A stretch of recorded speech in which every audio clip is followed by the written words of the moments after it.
Hello and welcome to the Yerky Boys. May the Candrona shine and strengthen you. My name is Will. My name is Jonathan. And we are the Yerky Boys. The Yerky Boys. Yeah, that's good. Nice, enthusiastic. We got it. Listen. Perfect. I just want to say it's just been, things have been up and down for me. Mm-hmm. I'm not in the best headspace. So I'm hoping that by the end of this podcast, I'm hoping that this will lift me up and raise my spirits and make me feel more emotionally centered by the time we're finished discussing book 11, The Forgotten. Yes. Yeah, that actually you make a strong point right off the bat here. This should have been book 4. You're right. You know what? Also, I'm thinking about that title. I just got it.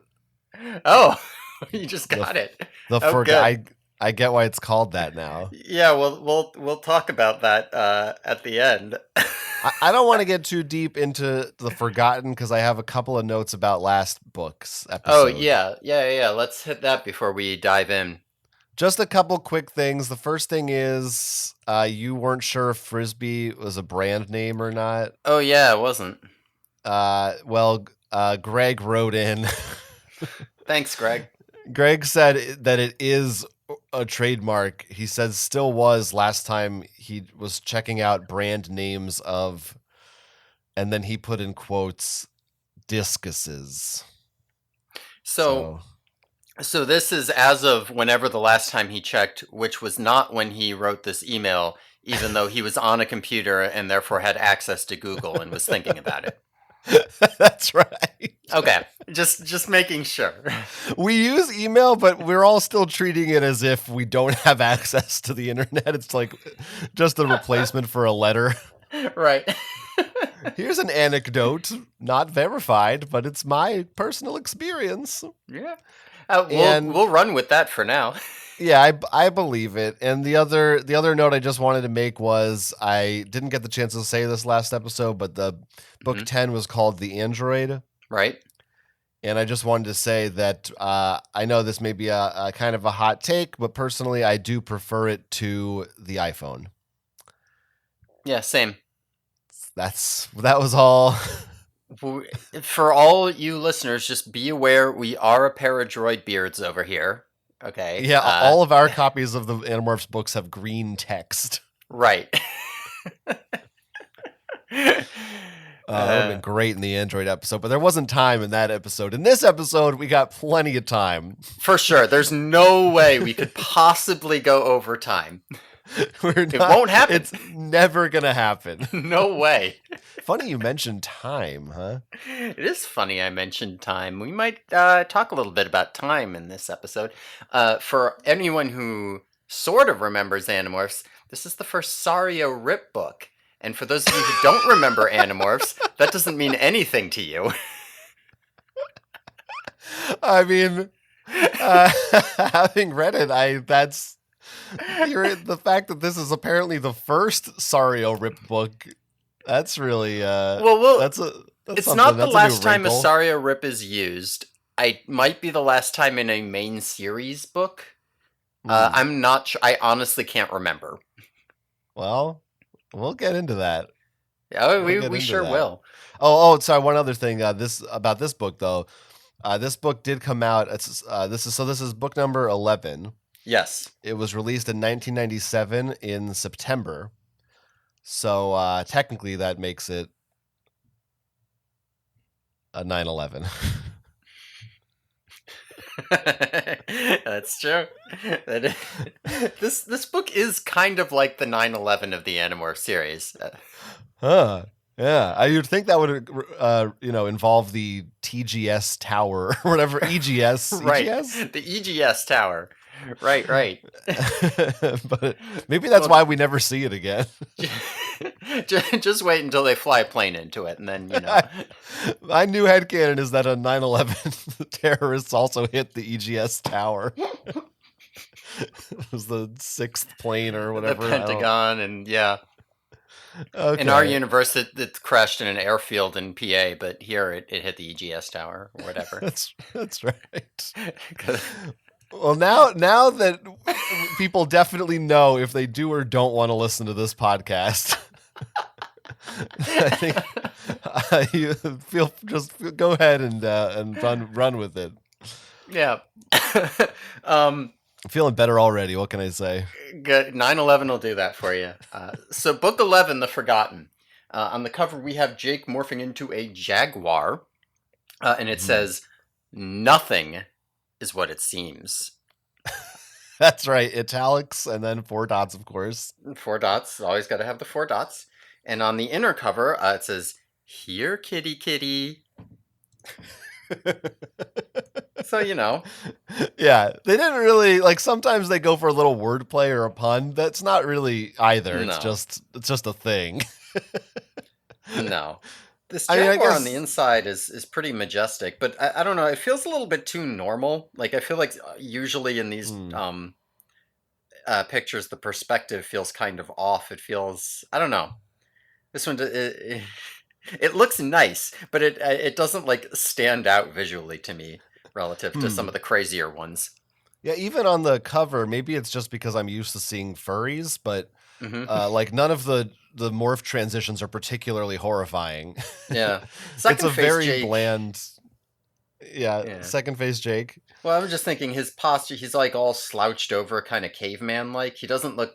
He's not leopardy enough to look like a cat, but he's still human enough to kind of look like a weird guy. I kind of like him there. I do really like his tiny little tail forming out of his shirt. Just a little tail nub poking up in the back. Yeah, that's good. And the third transition kind of looks like, I mean, other than his head is obviously fucked up, but if he had a human head, it kind of just looks like he's a cool guy at like the Playboy Mansion wearing a Jaguar print jacket. Yeah, that's true. Cool. By the way, we should say for our listeners in the UK, we're referring to jaguars. Because they might not understand what we're talking about. Those aren't real people over there. Well, I don't respect whether or not they're real. They have a right to contribute to our listen count. I mean, I guess I don't know where they say that. As long as they're not English, then they're I respect them. Yeah, they're like the ones who go driving in on their scooter. What else do they say? Stuff like oi, oi, oi, oi, I'm Roy fucking Kent. That's from Ted Lasso. All right. Well, now that we got that out of our system, that will be so dated. If anyone, I don't know why they would, but if anyone listened to this in like 5 years, a Ted Lasso reference will just be nonsense. Yeah, no one is gonna care in 5 years. That show will be like the final episode is in like 4 weeks. Like it's gonna leave the public consciousness forever. Yeah, I mean, I have not seen it, but it has not struck me as the kind of show that like people will be talking about for decades. It feels more like a flash in the pan. People like it now. Unlike Animorphs number 11, The Forgotten, which we are talking about still. Right, not forgotten, although it actually was kind of forgotten by me. This is a book I never remember. I could tell you like 2 sentences about this book, and I've read it plenty of times. I read it every time I read through the series. But, a lot of stuff that happens in here was a surprise to me. It's, I feel like this one is pretty memorable. Well, the general idea is memorable, but, like, once you start saying, like, summarize it in more than 2 sentences, Yeah. Like, what? It's an adventure, this book. It is an adventure. I guess we could start talking about it here. Yeah, I guess. All right. Sure. So, 1:22 p.m. Wait, no dedication? I think it's just to Michael or something, right? Okay. Go ahead. 1:22 p.m. I'm going to check now that you said it. Yeah, it is. It's for Michael. I was worried we were starting too soon, so I just get it in there. Okay. No. If it's different, I usually write it down here, so I know. Okay, okay. So you're on top of it. I don't need to I remind you. am on top of it. I'm checking. I got Uh, it. 1:22 p.m. So we have our opening scene. Jake is square dancing in gym class. Um, there's like this is basically all that happens. There's some shenanigans. He dances with Rachel a bit. Haha, Jake, stop ogling your cousin, all that. Cassie's like laughing at him, and Jake pulls her into dance. Fun moments. Cassie says Tobias wants to meet after school to discuss something big that he's seen, and at this moment, Jake has this flash. And it's kind of away from here, and it's to being a monkey swinging through the jungle. And it's like both here in the square dancing and the monkey in the jungle thing are simultaneously real, but he doesn't know, like, it's not like a dream or hallucination, but he doesn't know what that means. And then he flashes back to the school square dancing thing. So this is our opening scene this time. It's the most low stakes scene yet. Jake is square dancing and he's kind of embarrassed. Yeah, well, is this the first opening scene where it's not about morphing? It's like usually they go into morph to do something. That doesn't happen here. Yeah, he flashes to being in morph, but that doesn't. Right. Yeah, no, nothing. Yeah, I think you're Nothing right. like actually happens. No. That's about it. There's just some, Jake talking about looking like a big honking goober, all caps, Yeah. and saying that he galumphs around as he dances. It's just him being embarrassed about square dancing. Yeah, it's just very silly. But I don't. So is this in their school? Is this Yeah, like their gym class or something? yeah. Okay. This sounds like you grew up in the backwoods. This might be a normal thing for you. I don't think I did. But like to be fair, I don't remember doing anything like this in like middle school, but we definitely did square dancing in elementary school. Yeah, I remember this.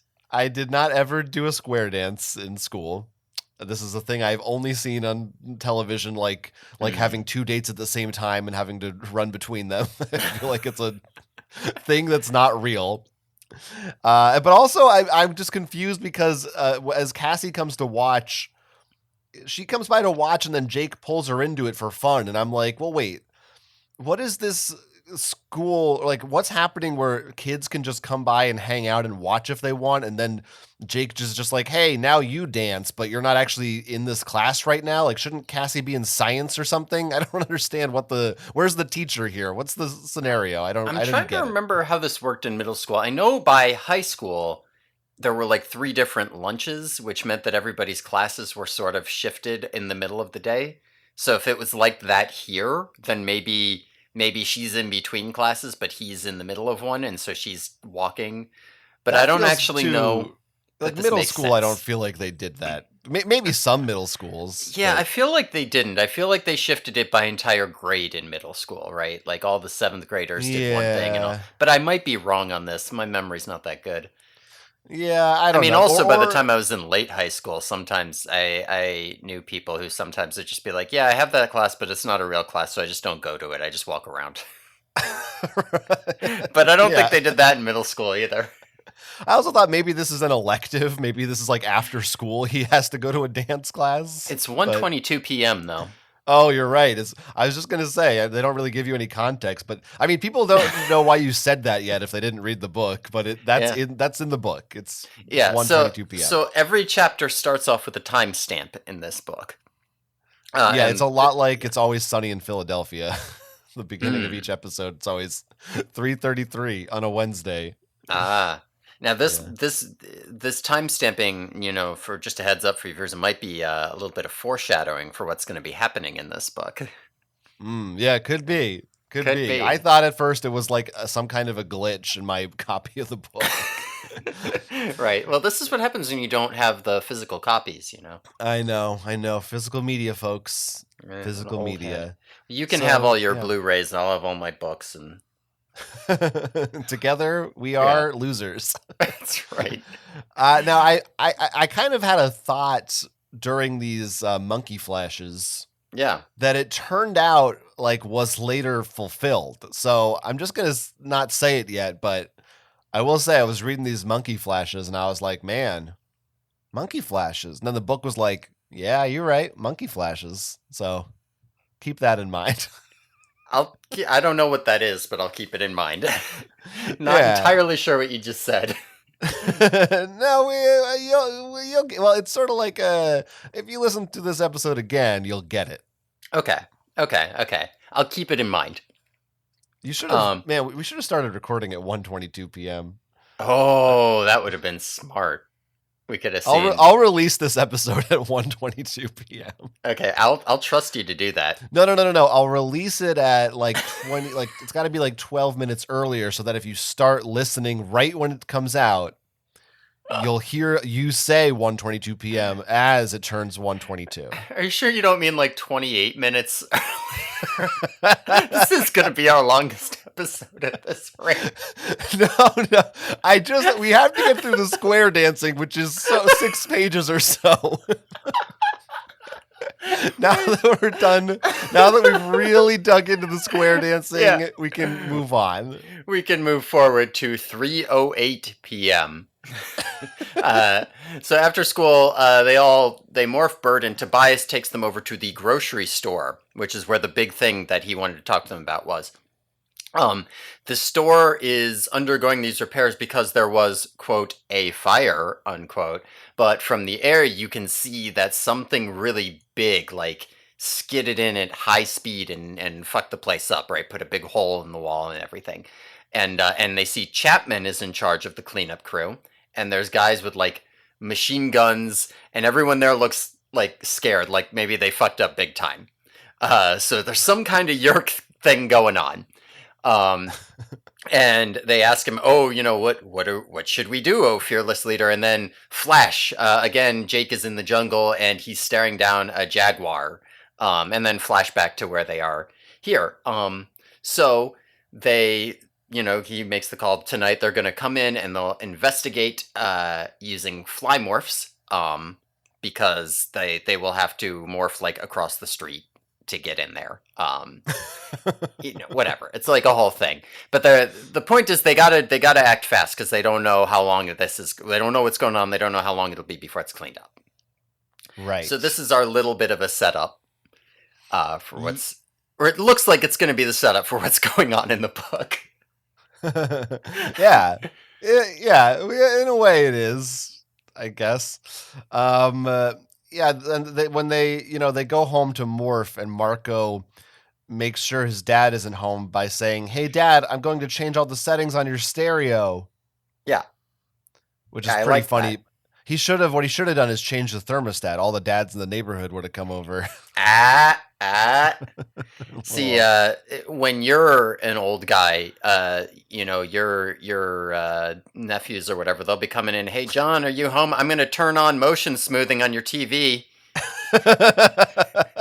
Yeah. Oh yeah. I'd burst through the door like the Kool-Aid man. That's right. Get out of there. Oh, kids on my TV. Have me shaking a broom at him. Get out of there. Marco also has a good line where he says, "Craw, he hrar." Is that when he's morphing Bird? Yeah, he's mid-bird morph. Pretty good. Yeah, I think Marco also brings up here how he hates that they always rush into things without planning them. Yes, which he also did last book, so this is at least the second instance of them lampshading that, which is, at least it's being acknowledged. Yeah, I never paid too that close attention to it, but I'm gonna start are they just gonna lampshade it every time, or are they ever gonna change their behavior, I wonder? Right. It's it really could go either way on that. I did have a question. There's a part where Jake mentions he has incredible Force 10 Falcon vision. Oh yeah, I put that in my references with a question mark after it because it feels like it's a reference to something. Yeah, I Googled it and I didn't really find a definitive answer of what that is. It's capitalized with a hyphen, Force 10. I Yeah. was like, is that like a some measure of speed, or is that like a? There's like a Hmm. movie that had the words Force 10 in it, but it was definitely not being referenced here because it's not a well-known movie. Yeah, I figured I'd just leave that up to you, and maybe I wouldn't even bring it up in case you just knew what it was, and I would sound stupid. But Well, nope, we're both no stupid clue what now. Force 10 is. Well, maybe Greg will email us and tell us what Force 10 Falcon Vision means. Maybe he will. Yeah. And we also see in this area the beginning of, what is the sort of thematic through line here, where Jake is starts to worry that maybe he's losing his mind with all these flashes where he's in the jungle, and he's saying, "Well, I'm the leader, I'm not allowed to be crazy. I have to be level-headed." So we're gonna see through this book the primary thing she's trying to tackle with Jake is Kay Applegate is trying to tackle with Jake is him questioning his decision making capabilities as a leader. We'll see a little bit more of that. I'm not sure how successful this plot thread is, but I see it in here, so we can talk about it as it pops up. Yeah, I mean, I'll say I I I think it was fairly successful for me. Okay.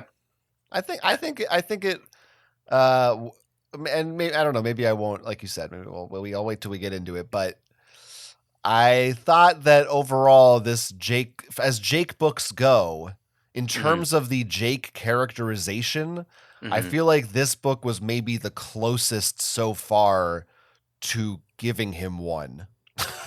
Interesting. Okay. Okay. I mean, book one, they didn't have time for all that, to be fair, but Sure, but well, I feel like my complaint always is that everyone's just like, "Oh, Jake, you're such a leader," and I'm always like, "Is he? I don't understand why do mhm. they." They're like, "But you don't want to be one." I'm like, "What? Well, huh? Well, why do you say it? Like, who came up with this idea? It just seems Yeah. to exist." And I thought this book, a little bit at least, did a better job at kind of Okay. fleshing that out. But Okay, and I could be coming at this from a future perspective too, because I definitely like 16 and 21 and 26 and even 31. I think 31's fairly controversial, but I really like it better for Jake books than this one. So like I could be just being like, yeah, but oh. that doesn't matter to me. Well, I mean, so this is our third Jake book, right? Yes. Okay, so yeah, I mean, we'll see how I feel then. Well, I mean, whatever. Well, this is wrap up talk. We don't need to get into it. Yeah, yeah, What I yeah. do want to say is this supermarket they're going to. Yes. They specifically this is a Safeway. Yes. Uh, Now I don't know about 1997, but as of now in 2023, Safeways exist only in 18 of our 50 states. The vast majority of them are in California and other states on or near the West Coast. So, Really? maybe they shouldn't. Maybe it wasn't great to mention the Safeway if you're trying to hide your location. I But swear I always used to go to a Safeway they're somewhere around. I mean, out there are here. some. But that There might might be. also be like 15 years ago at this point. Yeah, like there's some in Florida. Like they're in places, but like there's like over 200. There's almost like 250 in California, and outside of the West Coast, most states maybe had like 10 or something. Yeah. So that's like definitely the most concentrated place for Safeways. Yeah. but You come to the maybe podcast because you want to hear about Animorphs, but you stay to learn about dumpsters and Safeway. maybe they're saying Safeway to throw the Yerks off, and it's actually Mm, it's an Aldi or something. It's a that's Trader true. Joe's. That's true. They did change some names. The Yerks will not remember where they this Yerks won't disaster went down. know. The Yerks. If only we knew which grocery store this happened at. uh, Okay. Does this now? I guess this. Maybe this is later when they start to be flies. We'll get to it. All right. That's all I have for yeah, this. before because we're gonna go there pretty much immediately. There is a short scene that doesn't really matter, but there's some funny stuff that happens in there, so we can gloss over it if we need to. Um, Mhm. because on the way, or they're coming back later tonight, but Jake has to go home and spend time with his family at 5:15 p.m. Um, So, it's like his dad and the boys. They're gonna watch a boxing match. The fight's on tonight, and Jake forgot, and he didn't realize when he scheduled going out there. So, you get this scene where like his dad's watching the fight, and he and Tom are both kind of sitting there anxious because they don't want to make an excuse to leave and seem suspicious, but also if it's over fast, they'll be able to get to the grocery store. Some family stuff there, and Jake ends up being late coming back because of that a little bit. And when he gets there, he has another flash where all of them are in the jungle together. Um, and this is the part, and this part will come up again, where Rachel says, okay, well, are we doing it? And Jake is supposed to say, obviously, let's do it. But he's having doubts, and he's like, should we do it? But, they do. They decide they're going to go ahead with the plan. So, we get our little home scene here. I like that Jake's dad and mom have some like stereotypical, gender junk. I think it's funny. Where the mom's like, "Am I even allowed in here in this, temple of masculinity?" And his dad's like, "Oh, well, the fight's not on yet. Until 7, we will allow females." It's like stupid boomer man cave stuff. It's fun. I like it. Oh, it reminds me a lot of Cassie's dad. I feel like there's basically the same. Yeah, I mean, they're both pretty daddish for sure. Yeah, there's a K.A. Applegate has an idea of what dads are, and she's correct. Yeah, she's right. That's what they are. Yeah, that's fun. Now, I think this is very important to hit on is that Jake's dad has 2 friends coming over to watch the game. Oh, yes, he does. Their I don't names have their are names. Oh, don't worry, I have them. Oh, good. Their names are Pete and Dominic. Ah, okay. And I have a theory that I'm pretty sure is 100% accurate. Oh, it probably is. Tell me. Pete and Dominic, they are the dads of Juan and Terry. Ooh. Yeah. Only it's probably the other way around. Dominic probably goes with Juan. Yeah, right. Exactly. But I mean... Yeah. It really seems like a... That's gotta be right. It is funny that that's 2 pairs of extras that have no personality and no bearing on the plot. One is just like generic white guy name and the other is generic Hispanic name. It's just like a formula. This does feel like some bad Star Wars extended universe lore writing though, right? Like they named these characters, but who are they? They must be related. Everything is connected. That's right. I think that's true. Now, in Jake's flash to the jungle here, I'm going to say I did not remember what this was referring to, so it caught me off guard. Marco is talking, and he refers to a hot monkey. and I was like, is this out of context? Is he legitimately talking about a sexy monkey? I don't remember what's gonna happen here that he would talk about a sexy monkey. So we will find out what he's talking about later on. No, I don't. In mine, I believe it says a hot-looking monkey. Maybe he says a hot-looking monkey. It's possible. Yeah, so it's pretty clear that he's saying this monkey's hot. And yeah, I read that and I was like, okay, I don't know what's going on. Something there clicked and I kind of had an idea of not the full extent of what those flashes meant, but what I expected them to be. Okay. Which I mean, I could say it because I didn't know at the time. And sure. Who's really, you're going to find out Greg. If you're listening to this. What are we doing?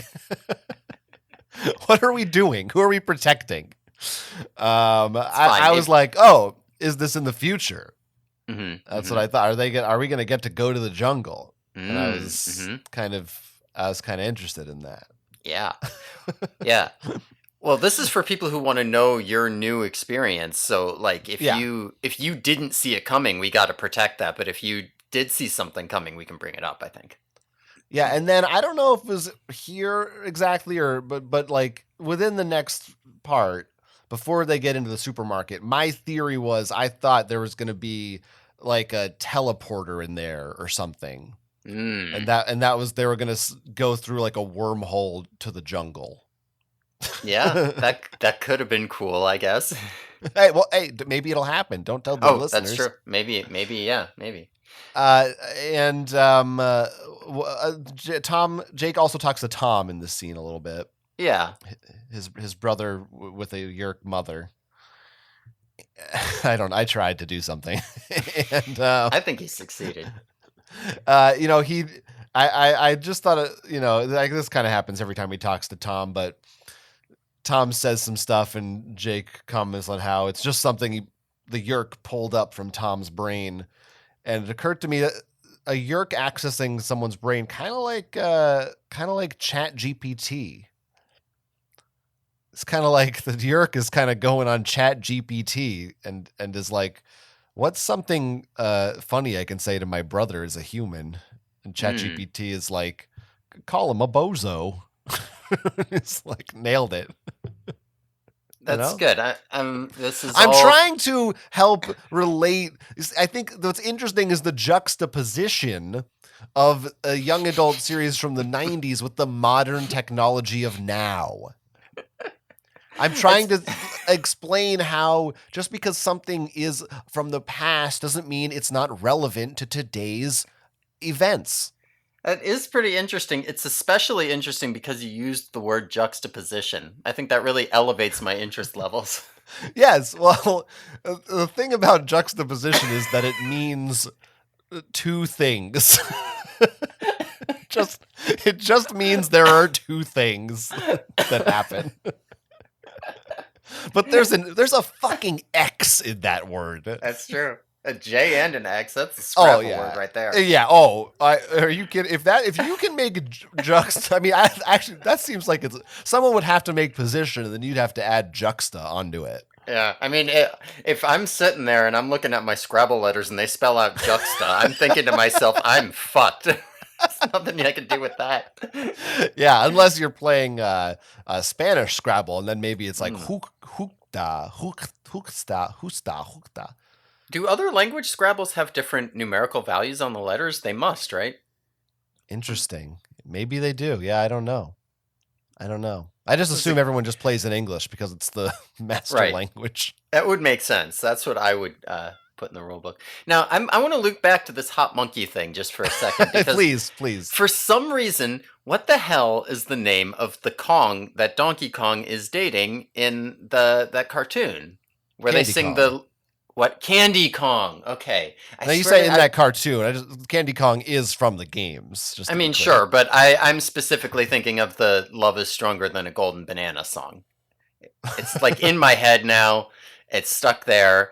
And I'm getting a little excited thinking about this monkey. Is actually an ape. But I couldn't think of her name. I was like trying to run through lyrics. Like, does he ever say her name? No, I get it. I mean, for me, as a boy who grew up with Donkey Kong Country, Candy Kong, I will never forget. Right. And when Donkey Kong 64 came out and Candy Kong was a 3D polygonal model, whoo! Right. Well, you're a gamer, so you've got all your gamer memories. There's a whole part of Donkey Kong 64. Candy Kong gives you she teaches you how to play an instrument. Oh man! And at the Rare, who made the game, they're British. They say Jaguar, and they're a little bit cheeky over there.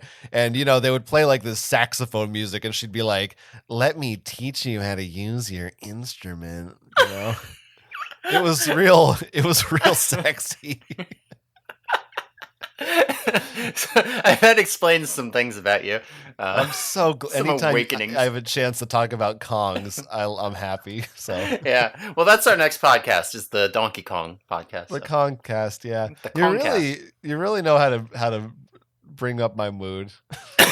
That's why we're good podcast partners. That's right. I'm glad you're feeling better. Yeah. Okay, can we move back to the actual plot, or do we? No, I'm done. Yeah. Okay. Yeah. Okay, because that was honestly a detour that I that I one was know your if that fault was, for once. Yeah, I didn't know if that was going to take 2 seconds to talk about or 15 minutes. Honestly, went through that chapter. Go either way. Good. Way. All right. Well, they're back at the grocery store. 8:19 p.m. They, Whoa. yeah, They actually that 19 is interesting to me there. We'll bring that Mm. up in a bit. But Mm. they morph into flies, they do the thing. They have to fly above all the cars on the road to cross the street and it's like raining, blah blah blah. So they're doing there. And Jake's still getting his jungle flashes.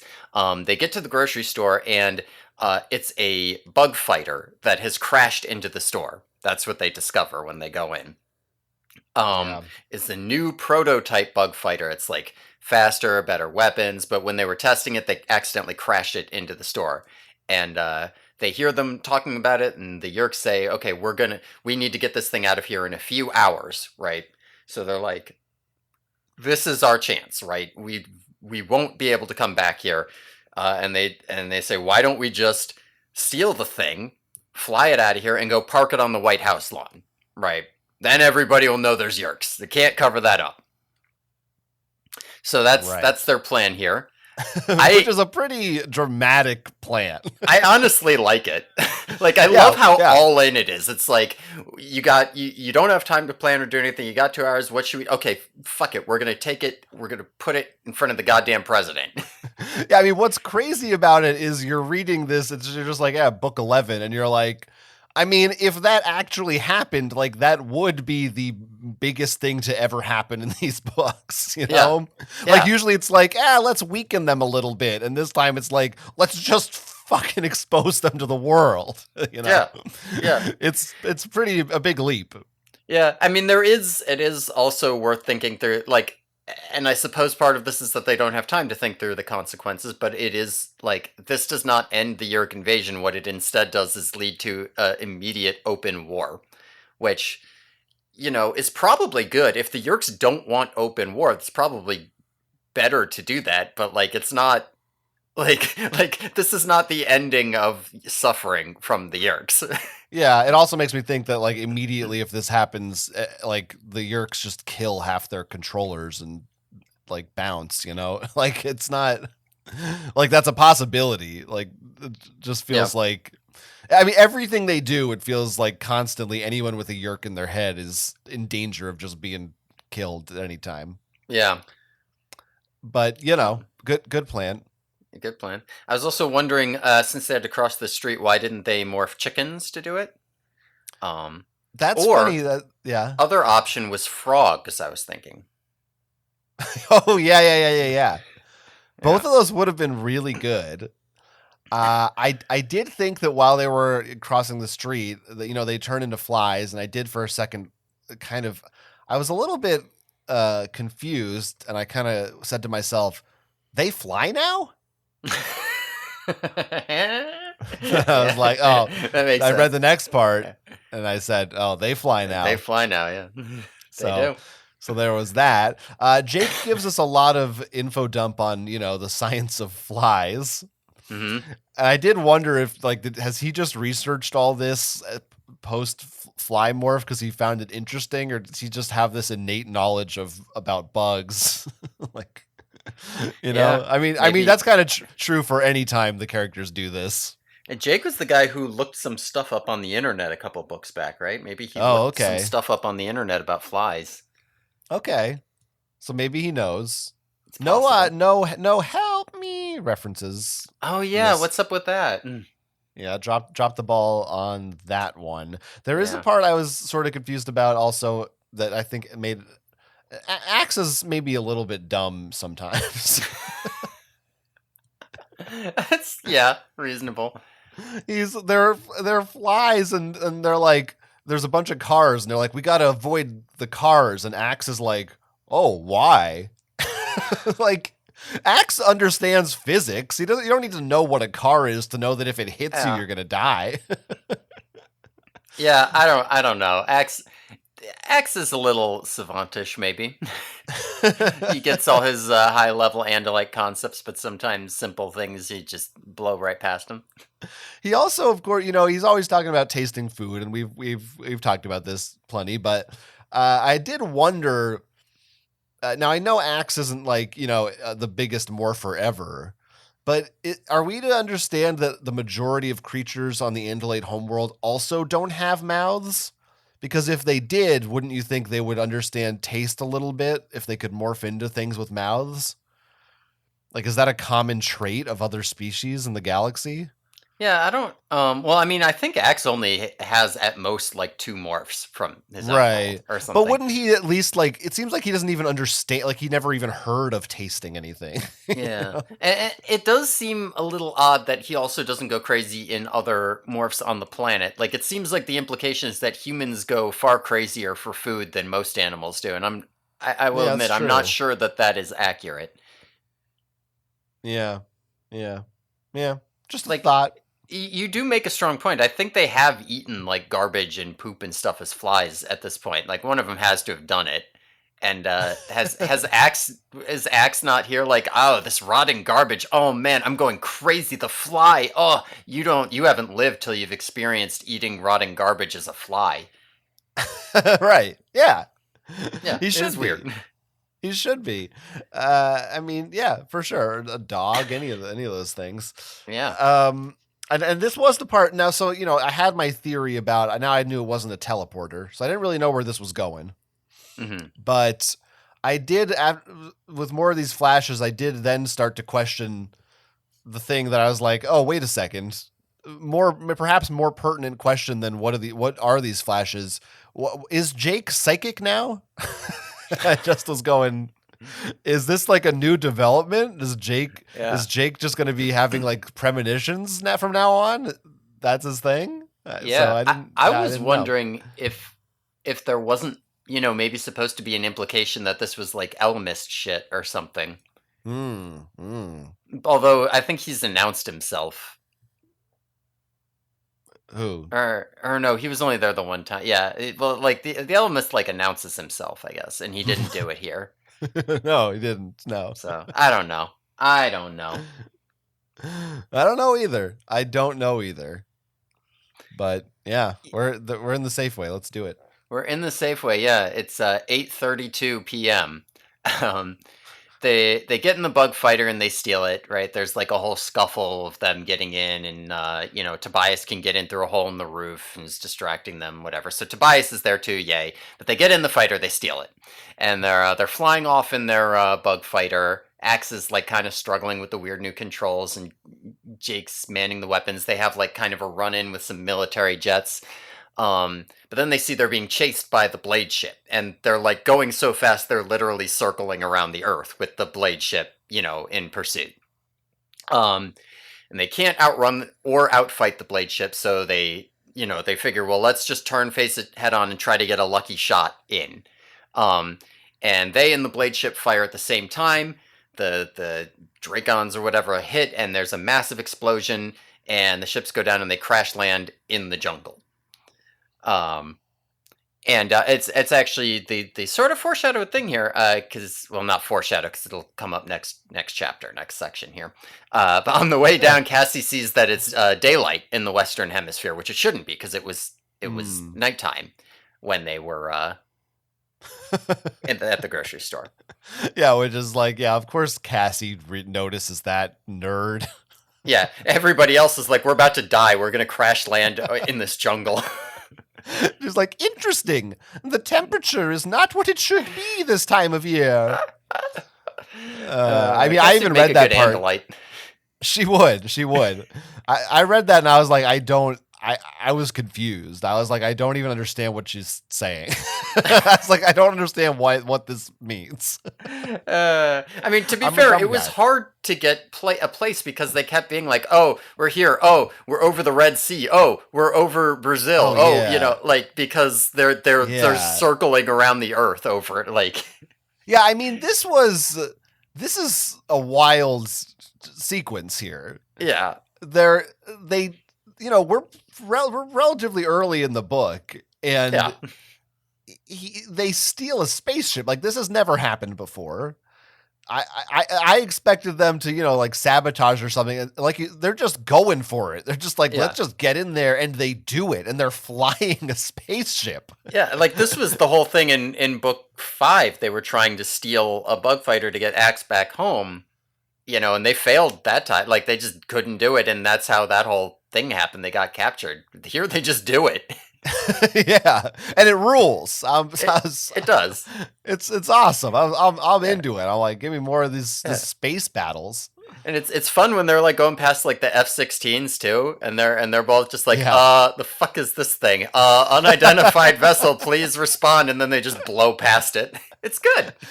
Yeah, and Jake is like, or somebody says, don't shoot the military. They're the good guys, and good guys is in quotes.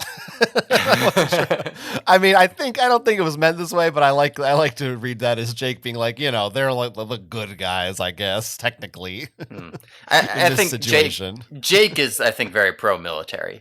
Oh, I mean, yeah, I mean, I don't know that Kay I'm trying to. Applegate is, but Jake is.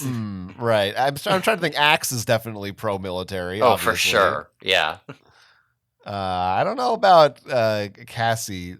Rachel would probably make a good soldier. Oh, yeah. I mean, Rachel doesn't give a shit about. Rachel's pro-military because she likes killing. yeah.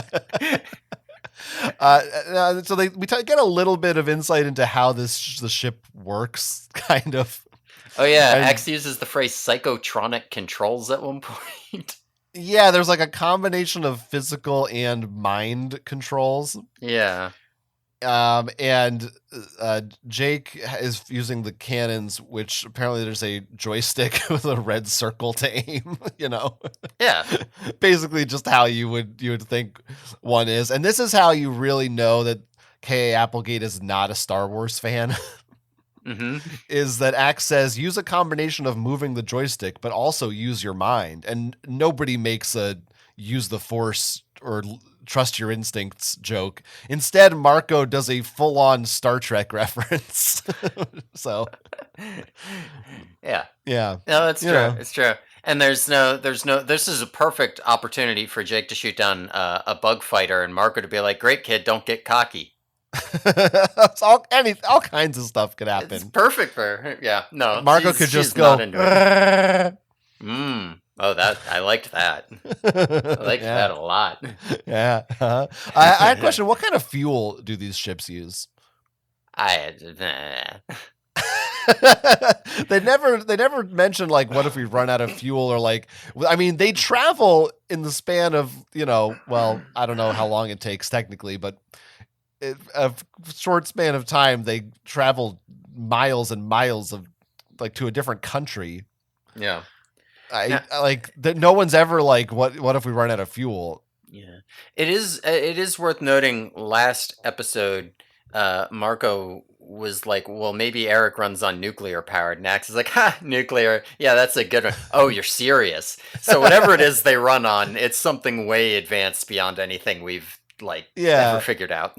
It seems like until a plot says otherwise in another book that they probably just have they don't worry about. They have infinitely regenerating power sources or something. Yeah, I don't remember. I think the only time I remember power sources coming up is Axe saying we couldn't run an android like Eric. Yeah, unless you count the Kandrona. Maybe it runs on Kandrona rays. But what powers a Kandrona ray producer, generator, wave particle, whatever? I think it just powers itself. Well, I don't know about that. Yeah, it powers itself. I just don't know. Just let it strengthen you. Yeah, it is shining. May it shine and strengthen you. Mm-hmm. That's our intro. Two different clauses. It's not shining you. It's shining and it's strengthening you. Right? You want to draw out a little sentence diagram for me, please? I'll get one for you later. Okay. All right. So they crash land in the jungle, right? Right. Yeah. Time unknown. Oh shit. So, time unknown. Shit. Let's get into what happens. Oh. And what happens is hoo hoo hoo hoo hoo ha ha kia kia kia ya craw craw craw vreet vreet vreet. That's how it opens up in this chapter. It feels like I'm in the temple at Rosh Hashanah. That was a little reference for all the Jews out there. I won't explain it. Won't explain it. Good job. Yeah, not what I thought you were gonna say for sure. just so people know that's Semitic. It's not anti-Semitic. Right. Yeah. Well, you'd have to be a Jew to make that joke. So therefore, well, only because you like to know about it, to know the reference. It's not like you have to be a Jew because otherwise it would be offensive. Right. Yeah. Yeah. That's what makes it Semitic. Right. I'm going to trust you on this one. I don't have the ability to make that call. Yeah. Well, just trust me. And okay. Yeah. Go on. Everything you say is fine. Anyway, they wake up in the jungle. They wake up in the jungle, and those noises are all written out in onomatopoeia in all caps at the beginning of the chapter. So they all meet up. They're, like I said, they're in the middle of the rainforest. There's like ants and bugs. There's like a monster beetle. Jake says all caps monster. And Axe, well, Axe notices that the time is different, right? Remember that, Cassie, because he's got his internal clock, right? So he can tell what time it is. And, Cassie notices daylight. So Axe explains that there must have been a Sario rip, which is... This is the explosion. Yeah. The explosion that happened there must have, throw open a portal in time. Like from Samurai Jack. Oh, okay. Right. That's what you're doing. And, okay. Yeah. It ripped a hole in space-time, and they now they're in some other time. But they don't know when space. They've traveled to. Yeah, it seems like they didn't really travel in space. Or I guess they did. They did in the ship. Yeah, I mean, technically. Whatever. But they wake up in the jungle. No, and it's a different time. Is basically what it is. And Axe actually says, like, I wish I could explain Sario rips to you better, but when they did them in class, I wasn't paying attention because there was this hot chick and there was this game later that day, and I just wasn't listening. Which is a pretty, that's a fun little out for Kay Applegate to be like, I don't want to develop my time travel at all, so nobody understands how it works. Okay, fuck off. Yeah, no, that's good. I'm good with that.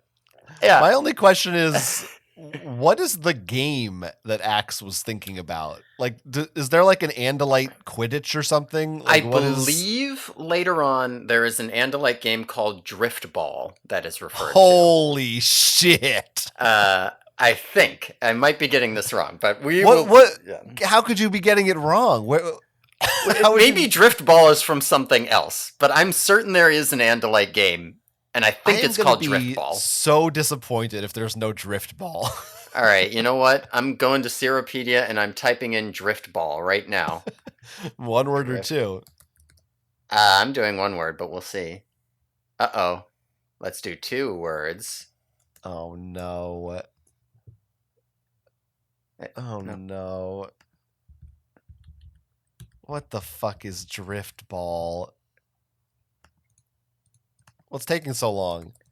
Yeah, I don't know. I'm not seeing anything. There's no fucking Driftball. I'm not seeing any Driftball. I swear there's Driftball. All right, now, in Final Fantasy X, there's Blitzball. You're not thinking about Final Fantasy X, are you? No. Well, here's what we're gonna do. I'm certain they talk about this game later, and when it comes up, we'll find out if it was called Driftball or something else. Just search for ball. Maybe it's called something else ball. No. I think I've wasted enough time on this already. All right, fine. We'll find out about this ball. I'll make this my priority for next time. That I'll find out what kind of ball they played. But let's get back to Axe here. Now, I understood that he had this internal clock. Yeah. And I can reasonalize that, it makes sense to me that he would know how, like, he has like an innate timer. He can tell it's been 2 hours since we were in Morph or whatever. I don't know that I understand how he can like be unconscious, presumably, and then wake up and know, oh, it's 3:30. Yeah, it's 3:30 and it's not the right 3:30. I don't know how much time has passed cuz I traveled in time, but it is 3:30. Yeah, he doesn't It just have seems a to be record of passing time. Like he literally has a clock, like a cell phone. yeah, like he's like synced to the rotation of the planet or something, the way that like a directional magnetic sense would work, but some other way, maybe. I don't know. I guess. So does he That's know the what only time thing it I could is think of that makes everywhere? sense. Like does he know like different time zones? So can he tell you what time it is in the Andalite world? Yeah, that's a good question. Could he tell you what time it is on the Andalite world right now? I don't know. Yeah, maybe he's got to feel the Look at planet. it. Yeah. I don't know. And now, okay, let's talk. I don't. What's the deal? Tell me what you think about the Sario rip. What am Um, I supposed to do with this? that's a good question. What are you supposed to do with this? You can they've introduced time travel. Well, this is the second time travel. The That's first one was true. Elemist induced. Right. The Elements can do anything, but this can just happen. Yes, now we know that. Uh, I don't. This is a thing that can happen. Like you can induce this on purpose. I Induce. I guess don't. I don't know how easy it is to control, but yeah, it seems like if you make big explosions in a certain way or something, you can send people hurtling through time. You cross the streams essentially. Yeah, or something. All you need to do is fire two ships at each other. Like whatever Yeah. Dracon beams are made of, Dracon is time travel juice You too. think that maybe like when they dropped the atomic bombs on Hiroshima and Nagasaki, instead of those people weren't actually killed and vaporized, they were just like sent 300 years in the future, and we'll find all of them. I do think that, and that's why I don't feel any guilt about that stuff. Yeah, it is because like this has to have come up. We have to have just sent people hurtling through time by making explosions at It is some funny point. you mention bombs and explosions because I did start to think of Jake as being a little Dr. Manhattan-y here. Hmm. How so? Well, he's experiencing the flashes Hmm. the way that Dr. Manhattan experiences different points in time simultaneously. Yeah, that's true. I had a different thing that I was thinking of, and I don't have it written down yet in my notes, but I was thinking it reminds me a lot of the Dark Tower when Jake from the Dark Oh, Tower, right, whoa, right, oh, right, oh! was both in this world and mid-world, right? And he was alive, and he was like, and so he was experiencing both of them and going back and forth, right? It reminded me, we'll Yeah. yeah, we'll Yeah, I talk feel about that that. more later. But I saw a lot of some, and I'm just noticing that 819 now. That 19 man, I'm wondering if this wasn't at least Oh, subconsciously Dark Tower inspired. the drinking game for our podcast is Dark Tower references and James Cameron's Avatar references, and maybe Watchmen too. I don't know. And you know what? I'm going to add another reference, which is this whole premise really made me feel strong Planet of the Apes vibes, Hmm. which I love. So I mean, it's basically that is Planet of the Apes. It's you crash land in an unknown place Yeah. and go through time, and there's even apes. So Yeah. And it is kind of wild. It's it kind of is because it's the she's got jungle, so it's pretty wild, I'd say. yeah, and that's kind of the weird thing, right? Is that like okay, you'd think maybe they have a book where they go to the jungle, right? They steal a bug fighter, they crash land in the jungle, and now they got to get home. That's like a book, right? Where they're in the jungle. And then you could also do a time travel book where they try. What is the point of doing a book where they go to the jungle and they time travel? Like, Yeah, what is yeah. this? And it's funny because maybe I'm wrong. Do we know when this is? Not yet. They're not sure yet, but Do we find out? yeah.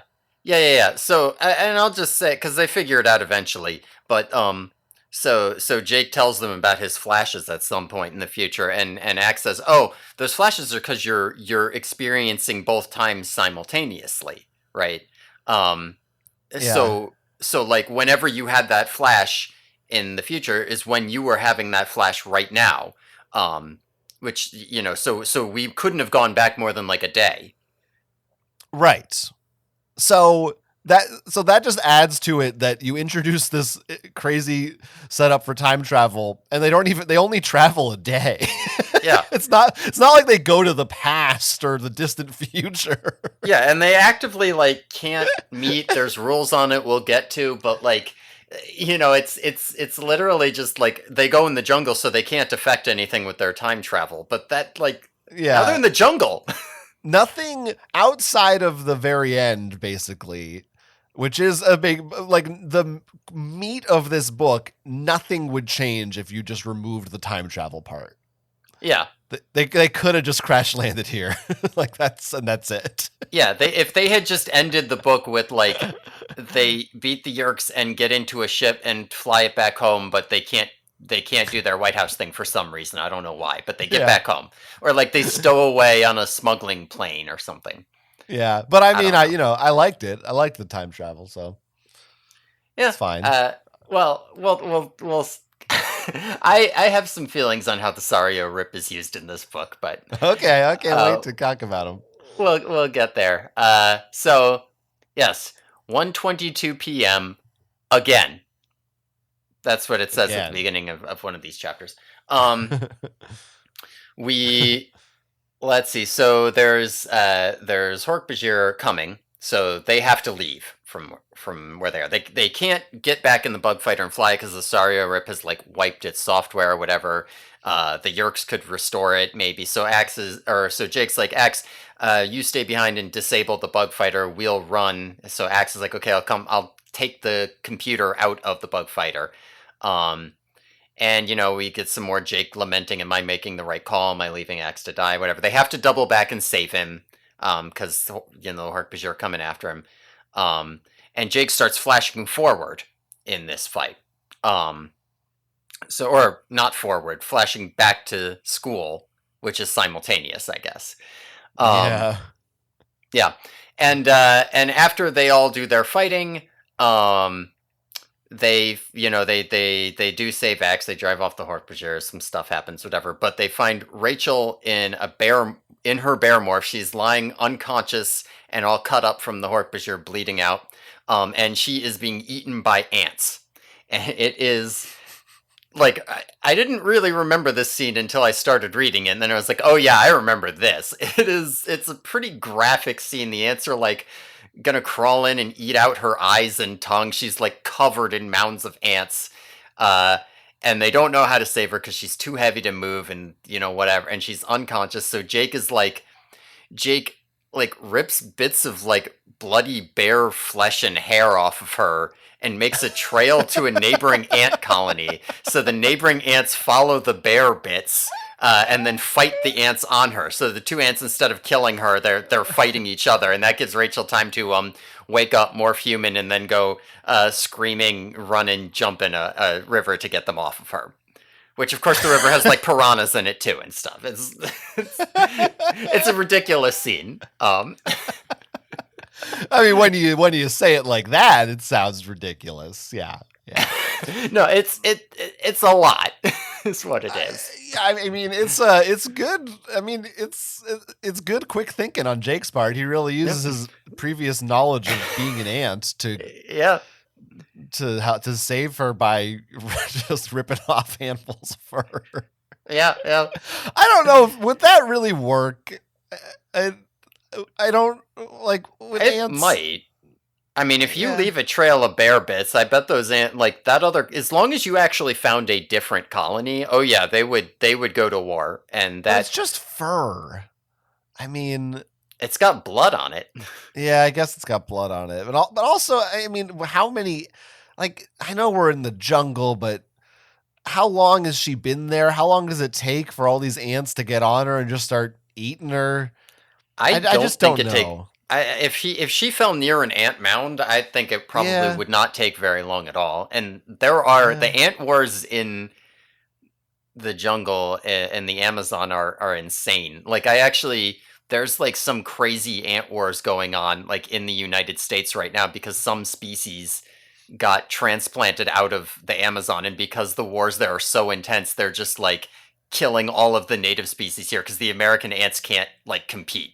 And so they're just like rolling across like the southern United States or something. There's some crazy shit going on in the ant world right now in All ant right. geopolitics. I believe it. I believe Yeah. it. Yeah. um, I like to usually have Thanksgiving dinner with my aunt geopolitics. hmm. Yeah. Yeah. She sounds I nice.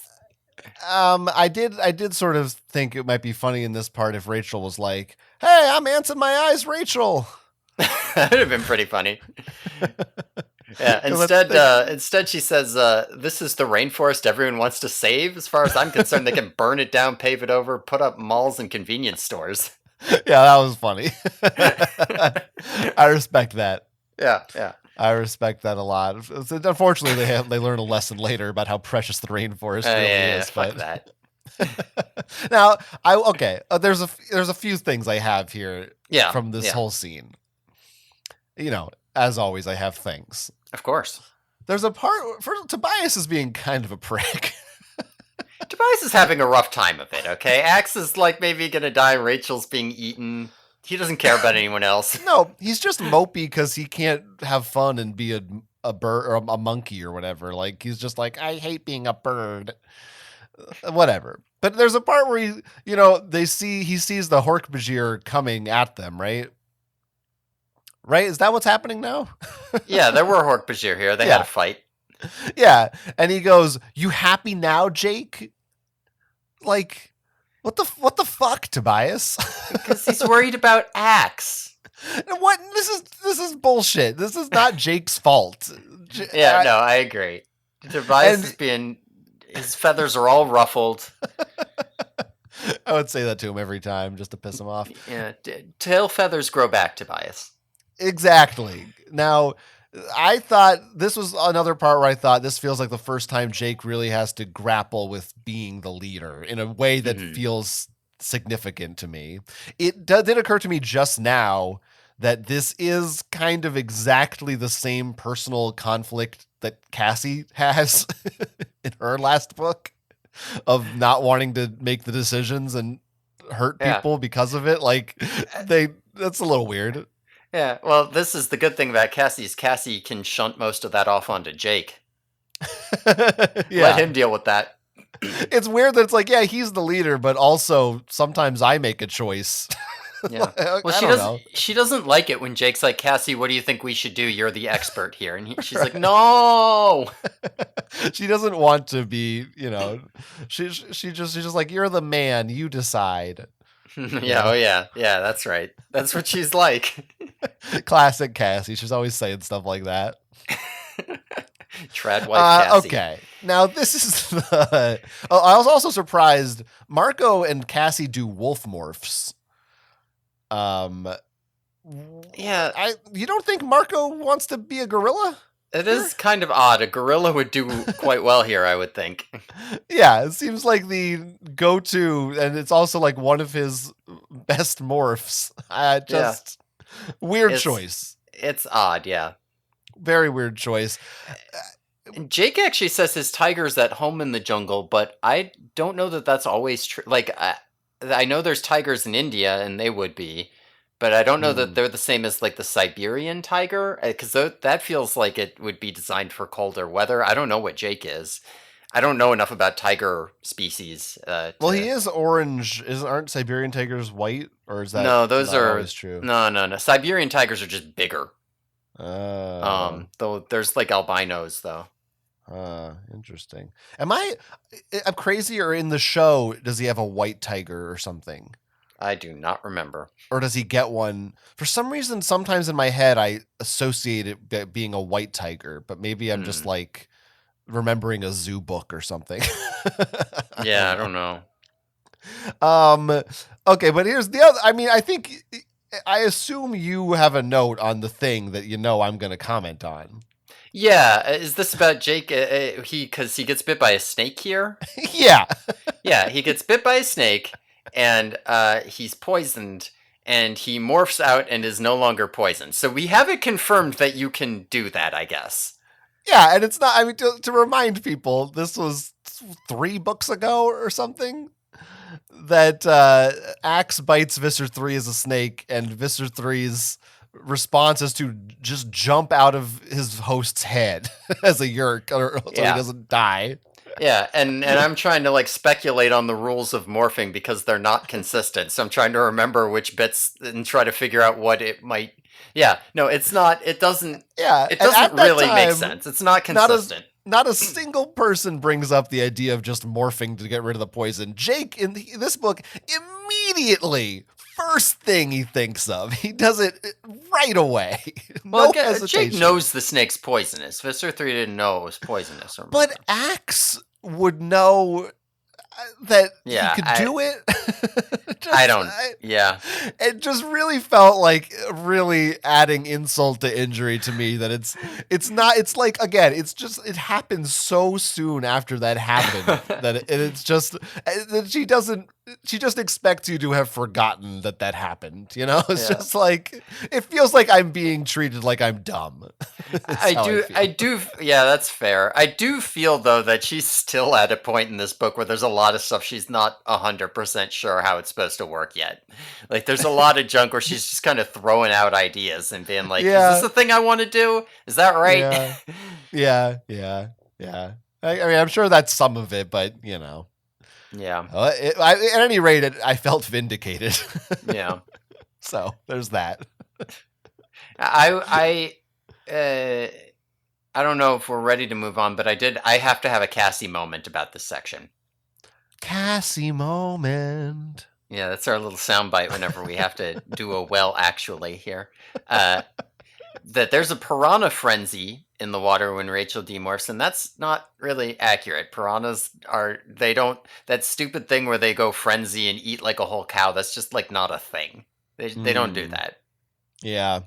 Like they'll bite you. They got sharp teeth, and they might you know, if there was some weak straggler or something and they were super hungry, they might go for it. But for the most part they're just gonna kill and eat smaller fish and stuff. Yeah. The only thing that's missing from this sequence is that they get out of the river and fall in some quicksand. Oh, there's no quicksand in this book. Yeah, it really is just like the suite of, Indiana Jones jungle hazards. Yeah, bugs, piranhas. Yeah. Oh yeah, that's a scene in Crystal Skull. There's ants that eat people. I don't remember Crystal Skull that well because I only saw it the one time. Oh, I'll have to rewatch it before. Yeah. Yeah, have to. I like Crystal Skull. I'm gonna say it. I like it. I remember it being unmemorable and like kind of bland, but I also remember thinking that everyone hated it and thinking it was a little odd, just like how vitriolic that was. I'm not going to say it's better than the other movies. Like, it's definitely the worst one, but I still liked it. That's fair. I'm willing to give it a chance for sure. Yeah. Shia LaBeouf, I'm going to put this out there. Shia LaBeouf in like Transformers age would have made a good Jake. Yeah, I could feel it. Yeah, an older Jake. Yeah. Yeah. Oh yeah, I guess age him up a bit. I guess even then he was like 18 or something. Right. Not 17. Just he was definitely 18. Okay. Yeah, he was definitely 18. It's okay. But if you were to take, and you could age them up. I think the series thematically works better if you have them be like legit, like kids, like babies. But you could still have them be, 18 or something. It'd be fine, honestly. They'd still be young. Yeah, I feel like they'd have to be like 16. I feel like that's they got to be in school. They got to be in high school at least. Right. I'm going to take that clip out of context.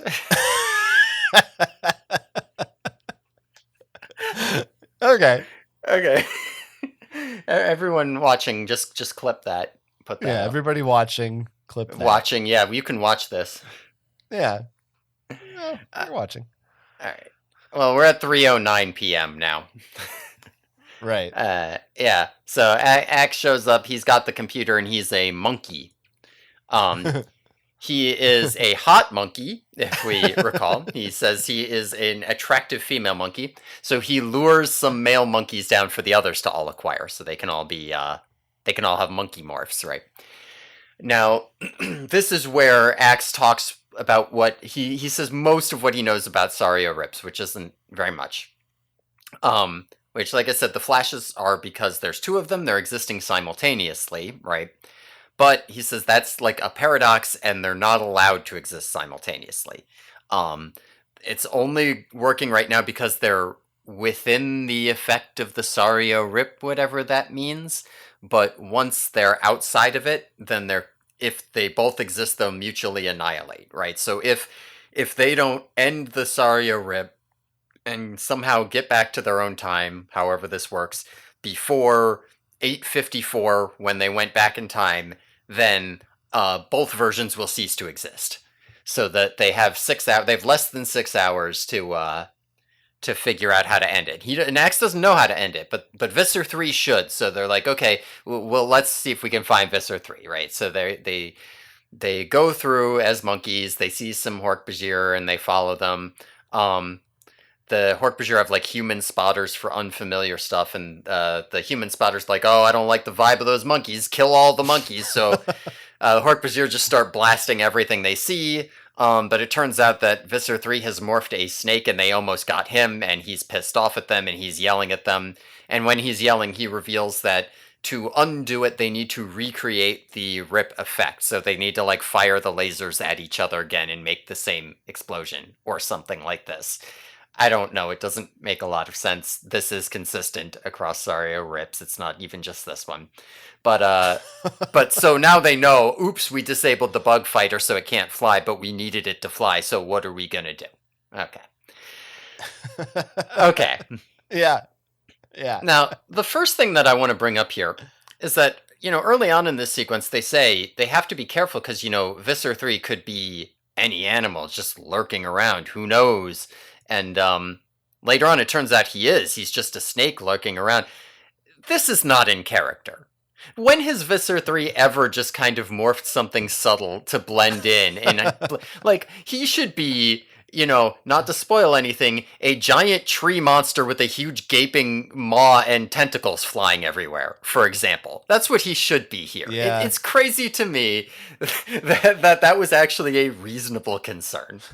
Yeah, especially that since there's no people around, he has no risk of exposure.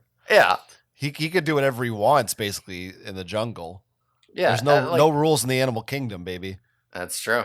But yeah, like, since when does Visser 3 try to subtly find... Like, he should be tearing down the whole jungle. Or he could be that fireball monster and he could burn down the Amazon, right? Well, then he gets mad at his minions for doing that. Because they might shoot the ship. Right, but if he's doing it, it's okay. Yeah, it's a little hypocritical and maybe not quite consistent with his character. Yeah, I don't... Yeah, he sucks. And he should be doing stupid things. I did think it was funny, that they're just shooting everything they see. Yeah. Basically, again, that's usually Visser 3 is the one who's paranoid about every animal that there is. Yeah.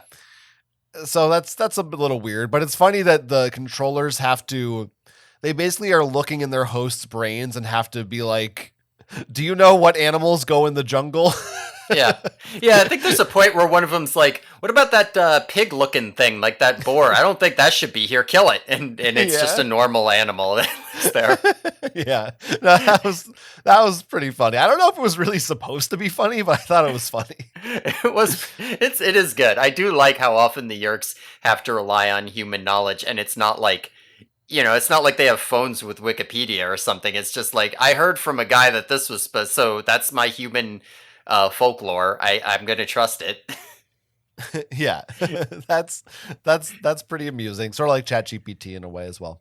Oh, is it now? And Yeah. just all. That's all. I didn't go. You don't even want to dwell on that. Just wanted to throw that in too. Okay. I did. So we, like you said, we find out how the Sario Rip works a little bit more. That there's simultaneously two of every person. Yes. Again, like And the Dark Tower. That's sorry. I'm having a stroke. Just let me get Rip. through this. Sario Rip. I did think when you find out there's two of them, I went, "This is getting out of hand." Yeah, I'm thinking that now too. Yeah, I was thinking that. I was also thinking there's two Jakes. Reminds me of the sequel to Chinatown.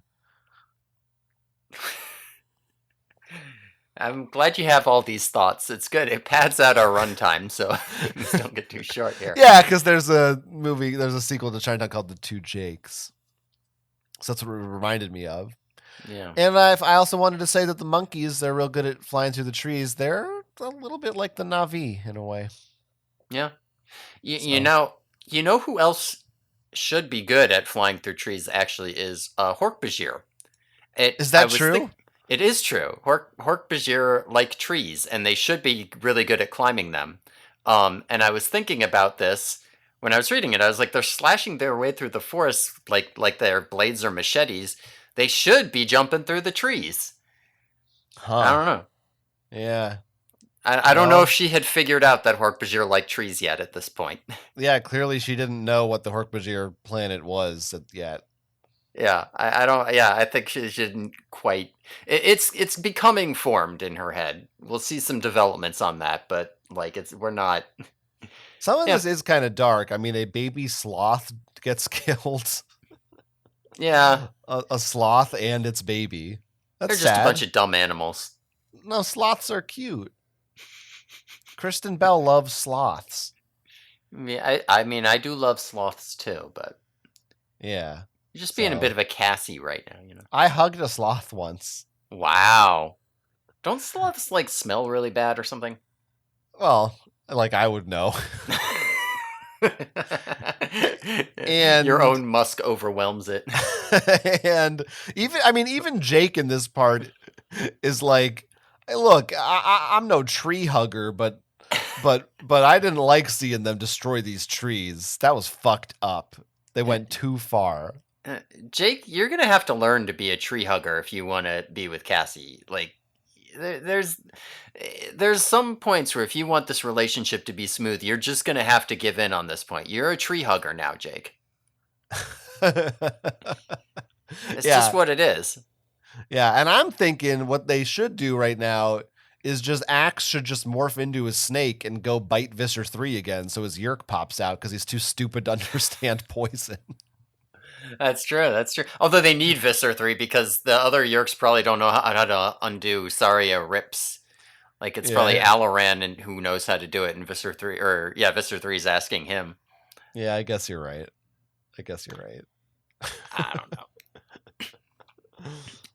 I don't know. But after they all leave, it's 5:25 p.m. and so they morph back from monkeys to take a rest, and they are immediately surrounded by a bunch of humans with like spears dipped in poison. Okay, and their leader comes up and like tries to talk with them. He has some native language, but he also speaks Portuguese, which Marco can understand because we can learn his mom grew up knowing only Spanish. So he can understand a little bit of it. They can communicate. And this guy, he thinks that the Animorphs are animal spirits or something, and the Hork-Bajir are like devils or something. And he introduces himself as Polo. And so I guess they're gonna like fight the Yerks together. Now. They don't really. I mean, first of all, this scene's pretty unnecessary, right? They don't really use the fact that they're fighting the Yerks together to a meaningful extent here. And second of all, it feels kind of racist. that was my question. Is this racist? It's not maliciously racist, but it does certainly feel like she was like, "Oh, I should put some tribal people in here. Let's just throw in some like, they're native guys. They use those spear things. They don't speak English. I like This it's is just I don't know. this was the one part of the that made me question before. Like I thought they only time traveled like a day, but then I was like, well, wait. The tribal peoples kind of feel like maybe it's like they went to ancient times. Mm. No, there are a lot of uncontacted tribes Sure, in the sure. Amazon that like legitimately are like, oh no, we don't speak any language that like anyone knows, and Do we we know they're in don't the have any Amazon? tech. Yes, actually, Cassie told them earlier. She was like, Okay. these monkeys have prehensile Oh, tails, so right. they're New World monkeys. So we're in the Americas, and it's the rainforest. So Right. Yeah, so yeah, like you said, it's now. Do they kind of say like who or what they actually are? I thought they had like or at least what language they think they're speaking. There was like a so like Esperanto or something like that. no, they were speaking some unknown thing, and then they started speaking Portuguese because Oh, that's Portuguese. yeah, because they had dealings with the Brazilians, I guess. I wonder if is that so. Is this unknown language a real? I hope it's a real language. Not There are, okay. there are. I mean, legitimately, there are people. There are like it's there's like a whole thing going on with like uncontacted peoples having their land encroached on by farmers who are like burning down the rainforest, and there's like conflicts, and some of them, yeah, do speak languages that are like part of language families that are specific to the Amazon, and like yeah, it's there's like a bunch of stuff that I don't know that much about going on there. All right, I get it. You're more woke than I am. I don't know about Um, that. and yeah, I mean, this scene is important because you get to find out that Jake and Polo are the same. Oh yeah. They They're both are leaders. because they're both leaders. I they describe Polo as looking like he might have been 30 or 40 or 80. That part felt like really racist to me, honestly. That felt like I can't tell how old black people are type of thing. Well, I feel like I mean, it may be important to say. I don't think the color of their skin is ever mentioned. That's true. But like I guess I was sort of picturing like I'm thinking of like like Brazilian, like like Aztec or something kind of yeah, that's vibe. probably about right-ish, yeah. I think that's But probably right. But I yeah, don't know. Like you just have this tribe come up. There's a bunch of stereotypes. There's not a bunch of character. He comes up and he's like, Polo, me Polo. Only, he doesn't say me. It right. just, I don't know. I feel like this could have been. They needed a sensitivity reader. I think. I mean, certainly it could be better. Yeah, Yeah, it's certainly. Well, that's why I was like, is this racist? Question mark. Like I wasn't yeah, sure. yeah. Like I It's said, it's certainly not malicious. She's not trying to be. Yeah, yeah. yeah, but could have been. I mean, for 1997, it's fine. Could have been worse. This is not the last time we'll Oh, see indigenous could have been peoples like. in Oh, Animorphs, so we interesting. can we can when we see other ones we can compare and see if she's gotten better.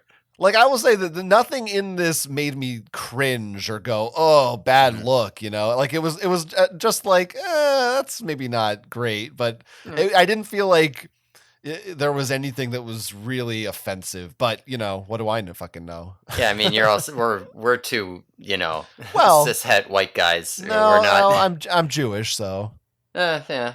So yeah, sometimes you're not white. my people were enslaved, so I do, I'm Polish, so multiple times. Yeah.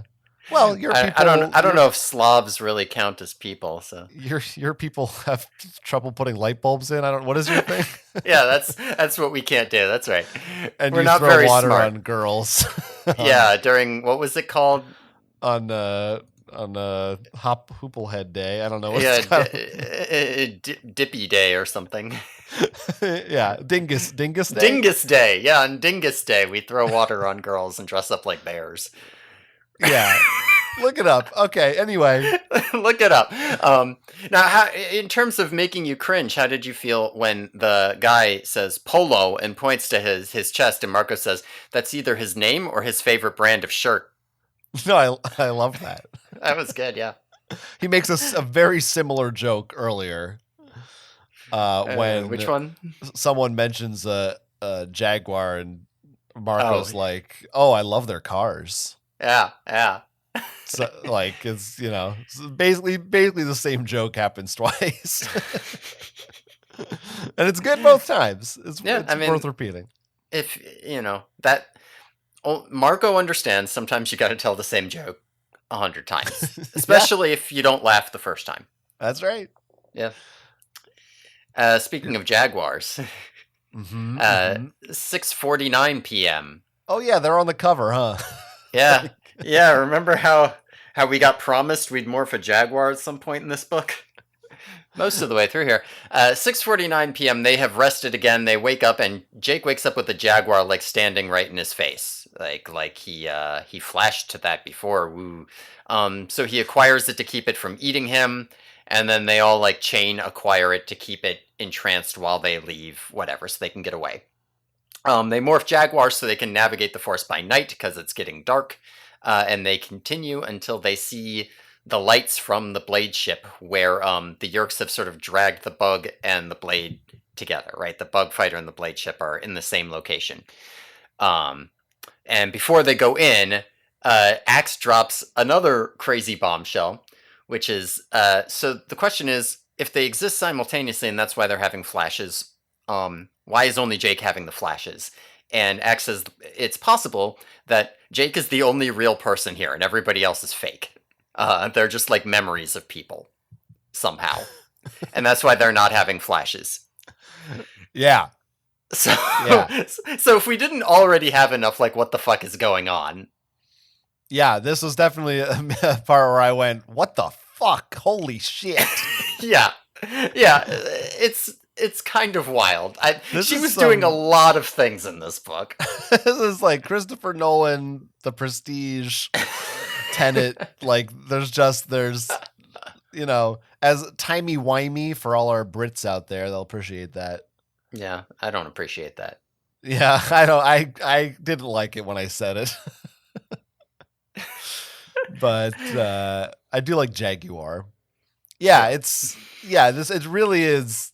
It's like, what the fuck? What Yeah. the fuck's going on? It's crazy. It's a crazy thing. But I mean, even before that, this whole Jaguar scene is kind of funny. Hmm. Marco mentions that he is in Jaguar morph and he feels like he wants to eat a monkey. Well, do Jaguars really eat monkeys? Almost certainly. I'm sure that I guess they like would, but I don't know that that's a Jaguar is going around like hunting for monkeys. Are Yeah. they? I don't know. I was actually gonna say, Cassie says here she doubts Jaguars eat prey Jake's size. Hmm. That is definitely wrong. Like, just straight up, Jaguars absolutely eat things the size of a kid. 100%. I've seen videos. There's a really great video of a Jaguar stalking and killing a caiman, which, like, those aren't the size of, like, American alligators, but they're plenty big compared to a 13-year-old. And it's really badass because the caiman's like totally exposed on this island in the middle of the water, and the jaguar is just so freaking stealthy through the water and all the way up to it that the caiman doesn't even notice that he's there until it's just like jump, bite, thing's dead. And it's an insane thing. You look at it, and you're just like, yeah, if this thing wanted me dead, I'd be dead before I even knew it hit me. It's crazy. Yeah. Wow. I But respect their yeah, power. yeah. The point being, this Cassie, you're just wrong. This thing would eat Jake in a heartbeat. I don't really like you mansplaining to Cassie right now, Mm-hmm. I do. but you are right. Yeah, I So mean, that's the thing about having a penis, right? Is that I it makes wouldn't you know. smarter about jaguars. It's yeah, I wouldn't really know. Okay. This is also the part where they walk through the jungle and they realize how incredibly beautiful it all is. And even though they were scared before, now they appreciate its beauty and its majesty, Right. and they respect nature. Right. They just had to Uh, be a hunter killer at the top of the food chain to understand that it was beautiful. When they were like the ones being killed, then it sucked. a little bit. So it reminds me of our society in some ways. Yeah, that's true. They reference seeing some ants marching. It kind of reminded me of hey, you know, reminded me of the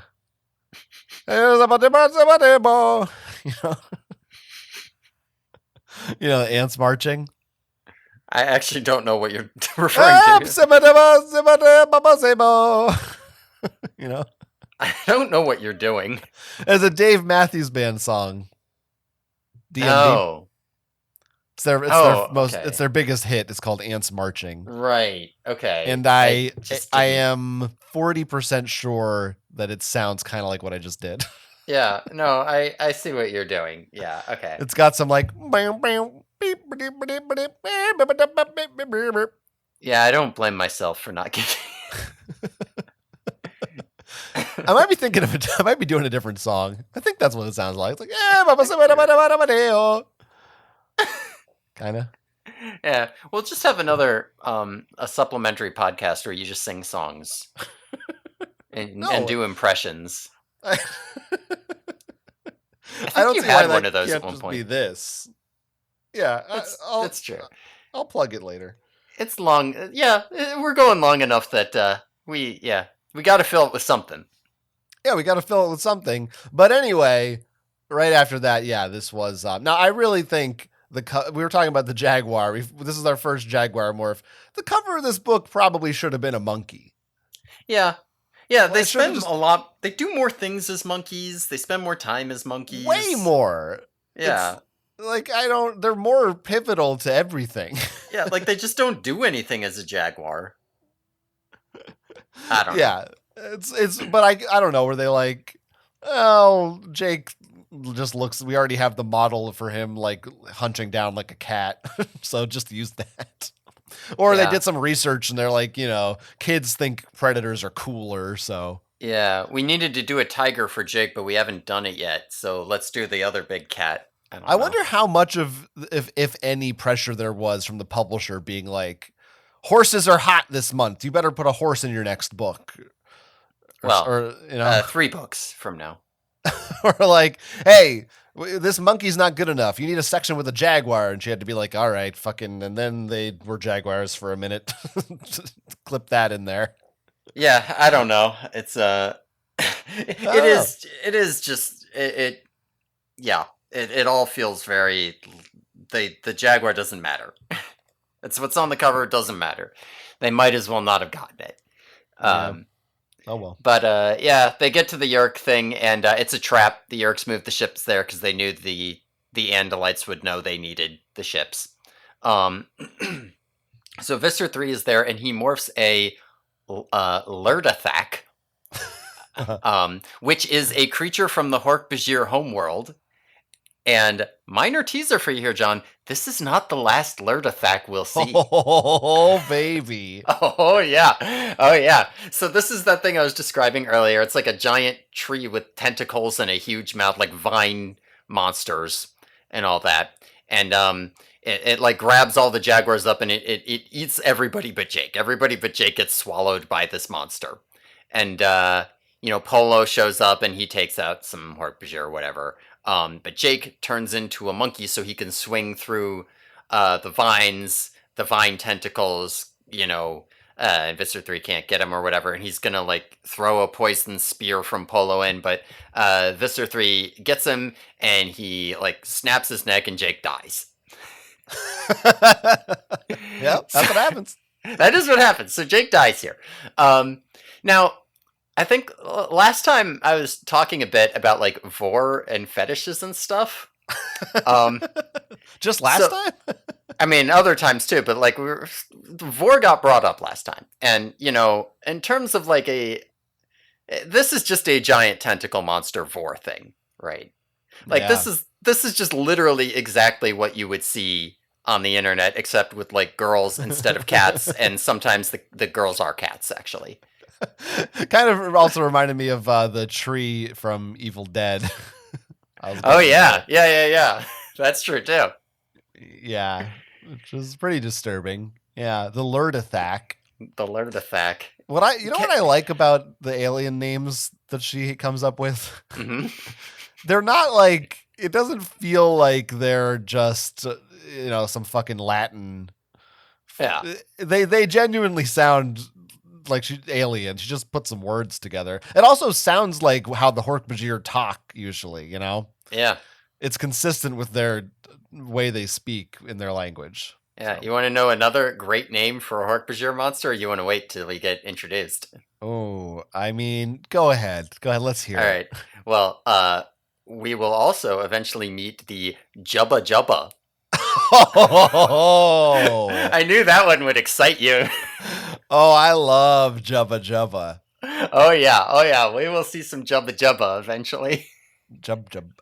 I guess the Hork-Bajir homeworld, by the way, also does not have a name. Yeah, I guess it doesn't. It's just the Hork-Bajir homeworld. Oh, I think that kind of makes sense. We can talk about why that might make sense, or at least that it would have a name, but nobody really uses it or knows it. We can talk about it when we get there. Okay. We have plenty to talk about on the Hork-Bajir homeworld when we get to the Chronicles. Okay. But yeah. Now there's a bit in here, and I'm gonna Cassie this again, where it talks about how Cassie the monkeys. Moment. Yeah, it talks about how Jake says, I can throw the spear because the same shoulder that let us swing through the trees lets us throw good, so the monkeys can throw good. But that's not enough, right? You need that shoulder from the tree, but it turns out you also kind of need to be bipedal, right? Because it affects where the center of mass is, and the leg length all matters. And if you ever watch videos of monkeys or apes throwing things, they can't throw it like a spear. They just kind of lob it at you. So the monkey couldn't actually throw the spear good, And just every time they give a fact about animals and it's not quite right, I'm gonna point it out. All right. You can learn about animals by listening to this podcast. Yeah. Yeah. Well, maybe some people can.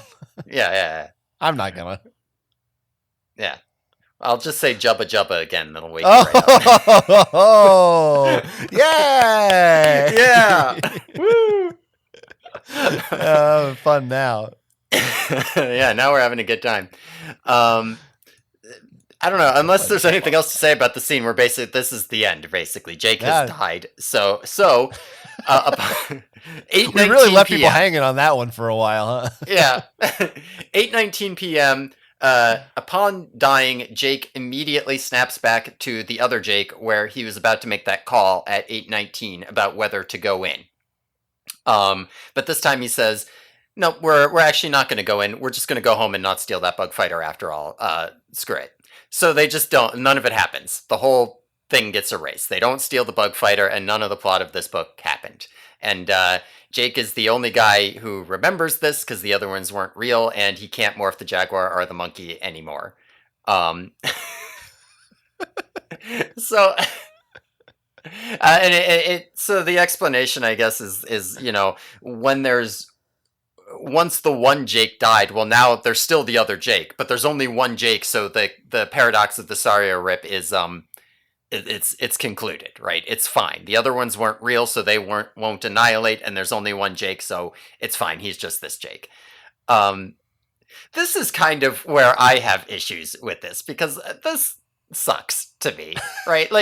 It just didn't. They don't get their morphs. It didn't happen. It's not important. It doesn't matter. It literally didn't even happen, and it doesn't even make sense, right? The rules don't make sense, and she actively lampshades that the rules don't make sense by being like, yeah, no, Axe doesn't know why it works this way. He's just guessing. If it doesn't make sense, that's because Axe doesn't really know. He wasn't paying attention.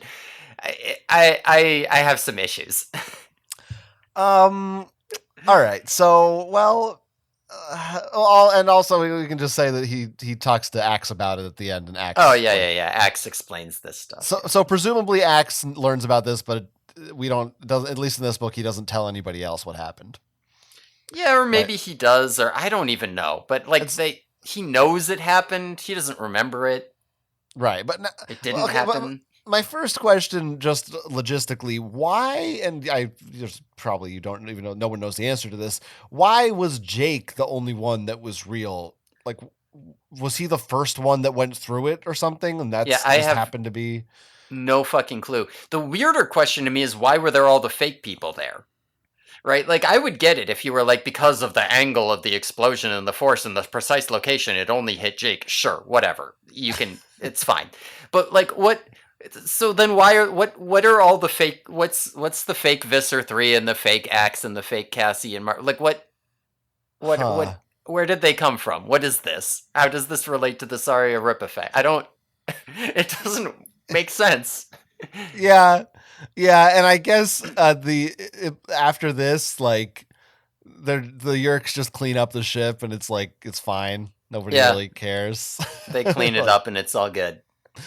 and everyone, and also, in every other time there's a mission, all the Animorphs are, agree we have to do it, and this time Jake's like, nah, and they're all fine with that. Jake's you the know. leader. If Jake says no, then they're gonna be like, all right, fine. He said no. So I'm a little more charitable than you. Hmm. I mean, yeah, a lot of it doesn't make sense. I kind of, it reminds me of Looper sort of does a similar thing where there's like a scene in the beginning where he's just like, look, time travel doesn't make sense. Fucking deal with it. like, Yeah, and I'm kind of okay with that, but like it just yeah. yeah, I get it. I mean, maybe it's dumb. I do kind of think it's fun and like the whole like. Well, maybe it's just because it's for me it's unexpected, and because it's almost like the novelty of Hmm. this kind of heady sci-fi concept in like a young adult book is fun to me. Of being like, oh, it didn't really happen. He's back. It's sort of like a Groundhog Day, or plenty of other like sci-fi kind of things where this sort of Hmm. thing happens. Feels Star Trekky, like, oh. At the same time, the part that bothers me is not so much the science of it Hmm. or the logistics, but more, I don't really know what the moral of this book is meant to be. Hmm. Because it feels like the whole through line of it, which I was saying I thought was done fairly well, is Jake grappling with being a leader or being a bad leader and making bad decisions. I Yeah. actually thought most of his decisions along the way were all good. I actually thought Yeah, he was being a good leader. it all seems fine. And like I do like how she tied that in with the time travel thing where it all hinges on like whether or not he undoes it is based on a decision he made. So let's make the decisions he makes the thematic through line. That's Right. clever. Yeah, because like But again, the technical things wouldn't bother me so much if because again, I guess I'm looking at it also from a lore wide perspective, and I just kind of look at the book and say like, what do I take away from this? Like nothing happened. It doesn't seem to have right. changed. Like what has Jake learned in terms of being a leader here? I don't know that what has happened. Not explicitly, nothing has happened. This book could be removed. It wouldn't matter. Literally nothing. And this is not the only time they do Saria rips, and the next time I really like it, and there's implications for the lore, and it means things, and so Yeah, yeah, yeah. I I don't know. mean, I mean, that is my main thing. Is what does Jake learn? He learns that, oh, like he just got an undo button, and Yeah, when, oh, well, I learned that if I make bad decisions, it's okay because I'll just go back in time so they don't happen. Like what? I mean I just what is that? There's not there's really a a. bit of a dumb moral here where Jake is saying, "I just got lucky that I was able to go back," and Axe quotes Elfangor as saying, "It's a leader's job to be lucky," which, like, I don't know what to take away from that. Yeah. So I don't, again, like I thought he did a good job. I don't really get that stuff, but yeah, I guess I just thought I had enough fun with it. Oh, so I said my monkey flash thing from the beginning Hmm. is when he first has the flash, I was thinking to myself, man, what would be great is if they did have a book where they like went somewhere else. I would love to see them in the jungle and Yeah. not just in their hometown again. And they did it, and I thought it was pretty fun. So now, Yeah. usually it does annoy me I feel like I'm in your camp a lot. Like nobody likes the, it was all a dream. Yeah, yeah. Nobody, that's not really ever satisfying. So I don't know why for some reason here I didn't mind it so much, but Hmm. you're not wrong. Yeah. It could be something that you feel differently about reflecting back after the entire series than you feel reading it for the first time and not knowing what's going to happen Yeah, it is as well. I was very disappointed that he lost those morphs. Yeah, yeah. I was like, at least he could have kept them, but yeah, literally none of it happened. Yeah, it was all undone. It's Um, definitely the thing that if I were 10, I would have been like, my mind would have been blown.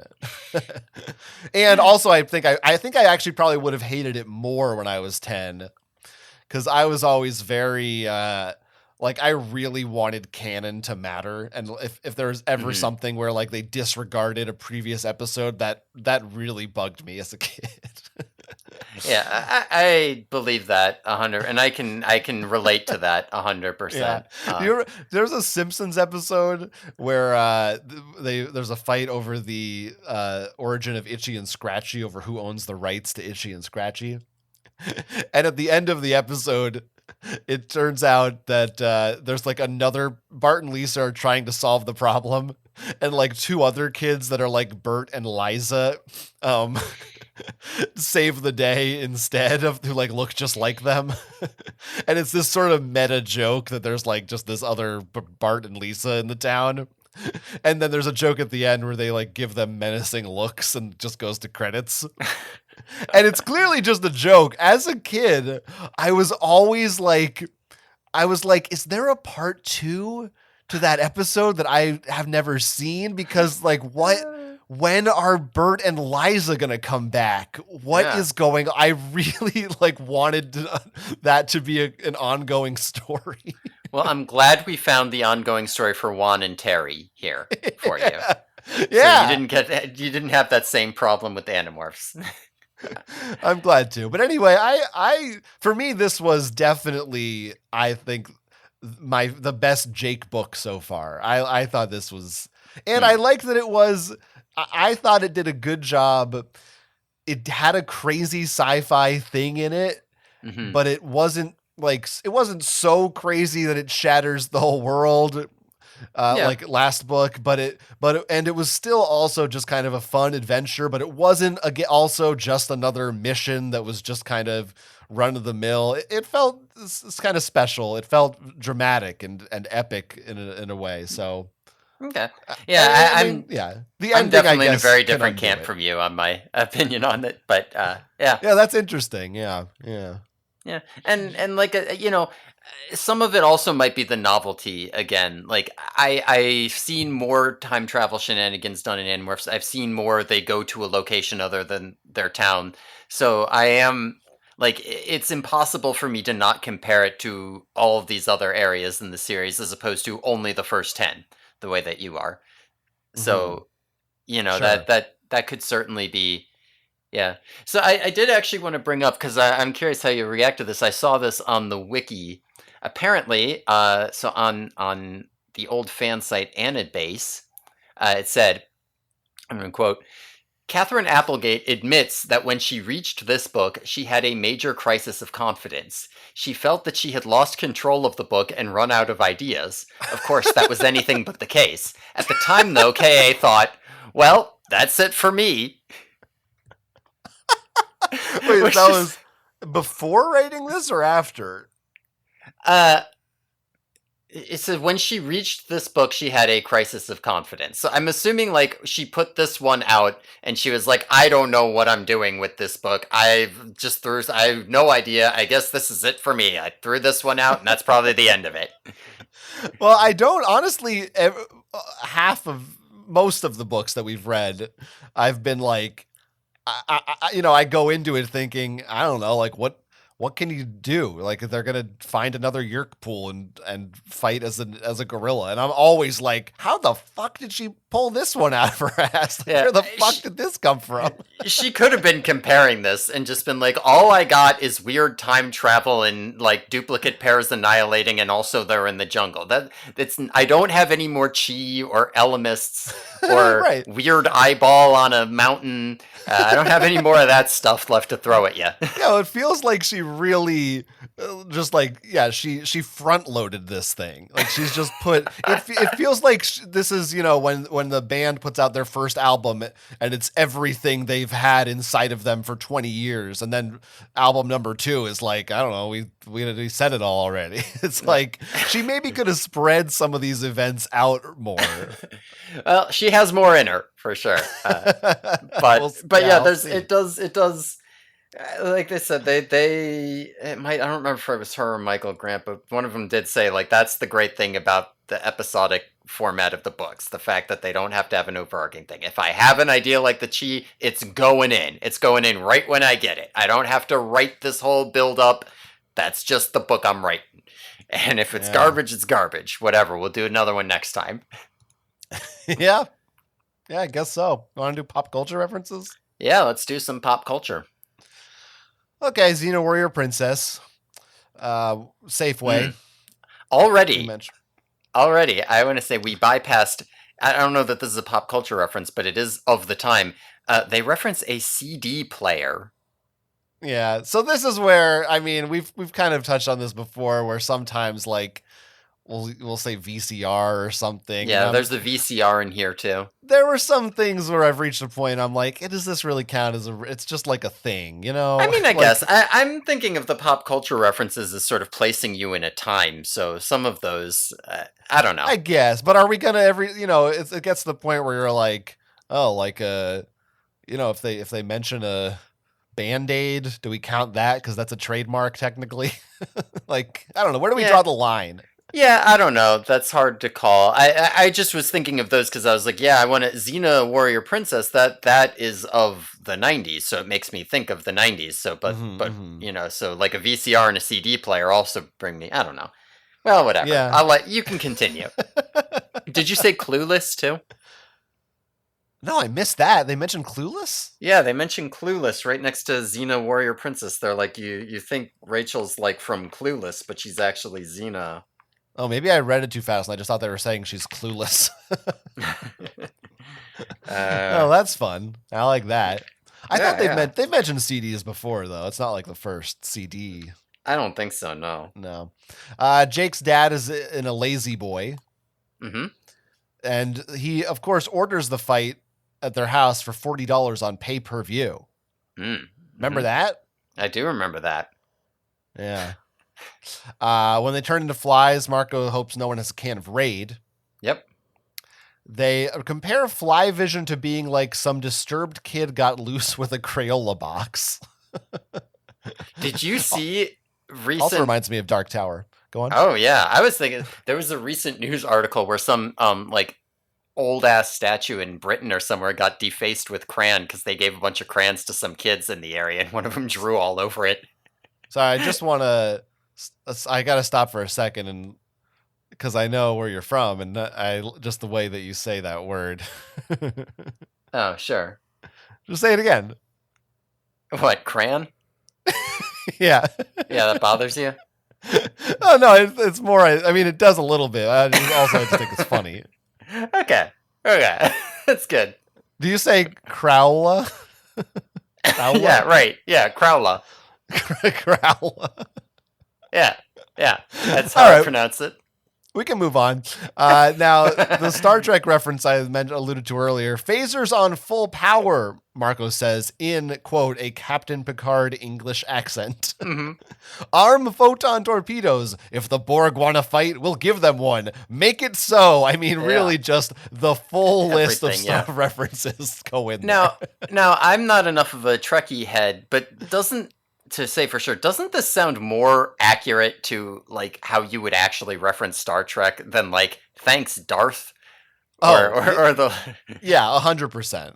Yeah, 100%. like compare it to that junk she was doing the other time. Yeah. I mean, there might be a little like, some of it is like phasers on full power and armed photon torpedoes. Yeah. And the Borg, like, if they want to fight, will give. That's not really quite how the Borg always work, but generally it's pretty much right. Yeah. It's more right than abandon yourself to the force or whatever. Yeah. You're not even to say use the force. Like, it's not that hard. Right. The F-16s we mentioned, or maybe we didn't. I don't know. The military have F-16s. Yeah. The Jaguar, love their cars. I counted that and the Polo one too. They're kind of like a half reference because they don't actually technically say the brand name. Now, do you have a count on this? Those count as 0.5 toward the. Yeah. Okay, we'll give every book a score for how many. Yeah. Yeah. Now this is another, I feel like, a gray area, but I feel like I don't know. They mentioned this Civil War. Are we counting that? Is that a reference? I didn't count that, but I don't. All right. So yeah, I don't know. Because you'd reference the Civil War whenever, and I don't know. I guess so. Marco says Rachel's DNA is actually 99% identical to Malibu Barbie. Mm-hmm. Timely. When Rachel grows up, she could star in the Barbie movie. Yeah. Right. Yeah. I agree. Yeah. Jake says that the monkey knows how to climb the way Michael Jordan knows his way around a basketball court, or the way Christy Yamaguchi knows her way around the ice rink. Yeah, right. Two comparably well-known figures. He also, Christy Yamaguchi is at least a name I know. Yeah, I mean, to be fair, she is, but like that, this still, Kay Applegate's very into figure skating. I feel like she's referenced figure skating and gymnastics way more than you would, because like, yes, I know the name Christy Yamaguchi, but like, compared to Michael Jordan, right? I do think in the 90s, the figure skating was much bigger. That could be. Like, what's her name who got leg hit? Yeah, the lady that Tanya Harding got. Right. Yeah. What's her name? I would know it if I heard it. Was it Christy Yamaguchi? No, it was somebody else. Nancy something. Yeah, Corrigan? Kerrigan? Yeah. Something like Pelosi? That, yeah, so I do think at the time that may have been somewhat more comparable. That's fair. I didn't really get when Jake is a monkey. He says it felt like he swallowed 10 Mountain Dews and a box of ring dings. Why? Being a monkey is like being on a sugar high? Why? They have a lot of energy? I don't. Sure. Okay. They're giddy and jumping around. Man, she just wanted kids to misbehave. Mom, I need my ring dings and Mountain Dew so I can pretend to be a monkey and mess up your house. Yeah, I would have done that for sure. If the monkey team could be in the Olympics, they'd win every medal. Again, Olympics reference. I don't know. Some of these are borderline to me. I don't know. Yeah, that's fair. That one I said though, so who's to say? This one I like. Jake says thought speak is like email. Oh, I missed email. Yeah. You can decide who it goes to, or you can just blast it out for all to hear. Really, what Kay Applegate wants here is Twitter, but Twitter didn't exist yet. Because you can't really blast an email out for all to hear. Yeah, you can just say send, like reply all or whatever, or send. But yeah, you can't send an email to everyone unless you're running like some kind of spam bot. But the fact that 1997 we knew like email was in the mainstream, that's actually, I don't know. Maybe I thought maybe that wouldn't come until 98, 99, but I guess it was out there. Yeah, I don't have a great sense of that because I was too young. I knew what it meant by the time I read the book, but yeah. Polo, we mentioned, it's the shirt.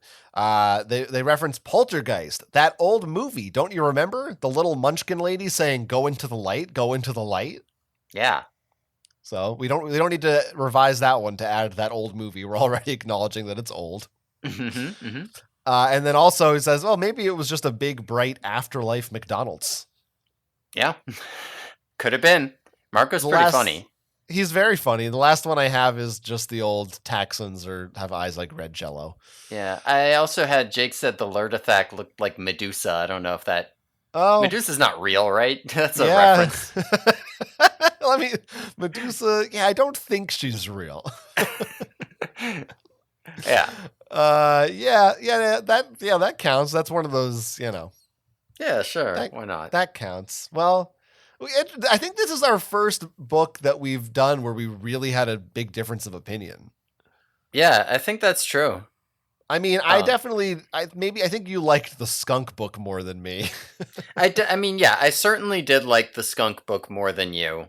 But I don't know that it's a wide gulf. We will find out more about it because, little teaser for the viewers. We are going to do like retrospectives every so often of what we've done, so we can definitely start like trying to compare where we stand on these things. Yeah, I'll definitely remember. Oh yeah, 100%. You'll remember everything. It's important you do.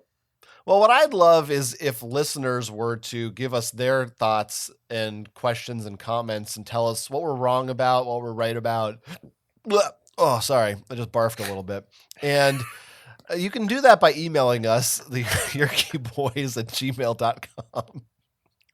You can also, I'm sorry. You can also find us on Twitter at the Yerky Boys. I just posted a tweet, but right before we started the podcast, on our Yerky Boys. You want to hear what it is? Yeah, I do. So if you say it on the air, then they won't log on to Twitter to read it. I think this will tell you the type of content you can expect if you follow us. Yeah. I tweeted Animorphs,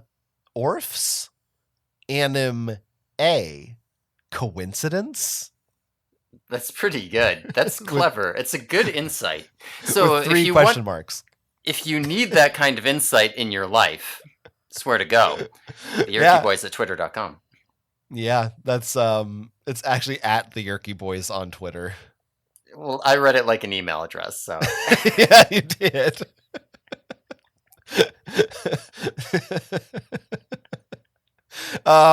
You can follow me on Twitter at Quentz. And you can also find my other podcast, which is called Geeks on Trial, available on YouTube or wherever your podcasts get to you, which is all about settling geeky disputes. That's what we do there. So it's a lot of fun. And you can find me on Twitter at dogtimesmiggy at twitter.com. Sorry, just before, I just don't want you to end the episode yet because I had one last thing. Oh, say it. One last final word. Final word. I just wanted to. Can you hear that? It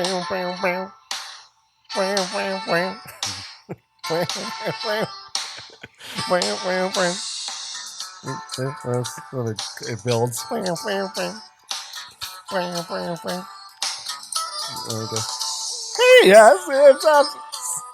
See, I was doing the right.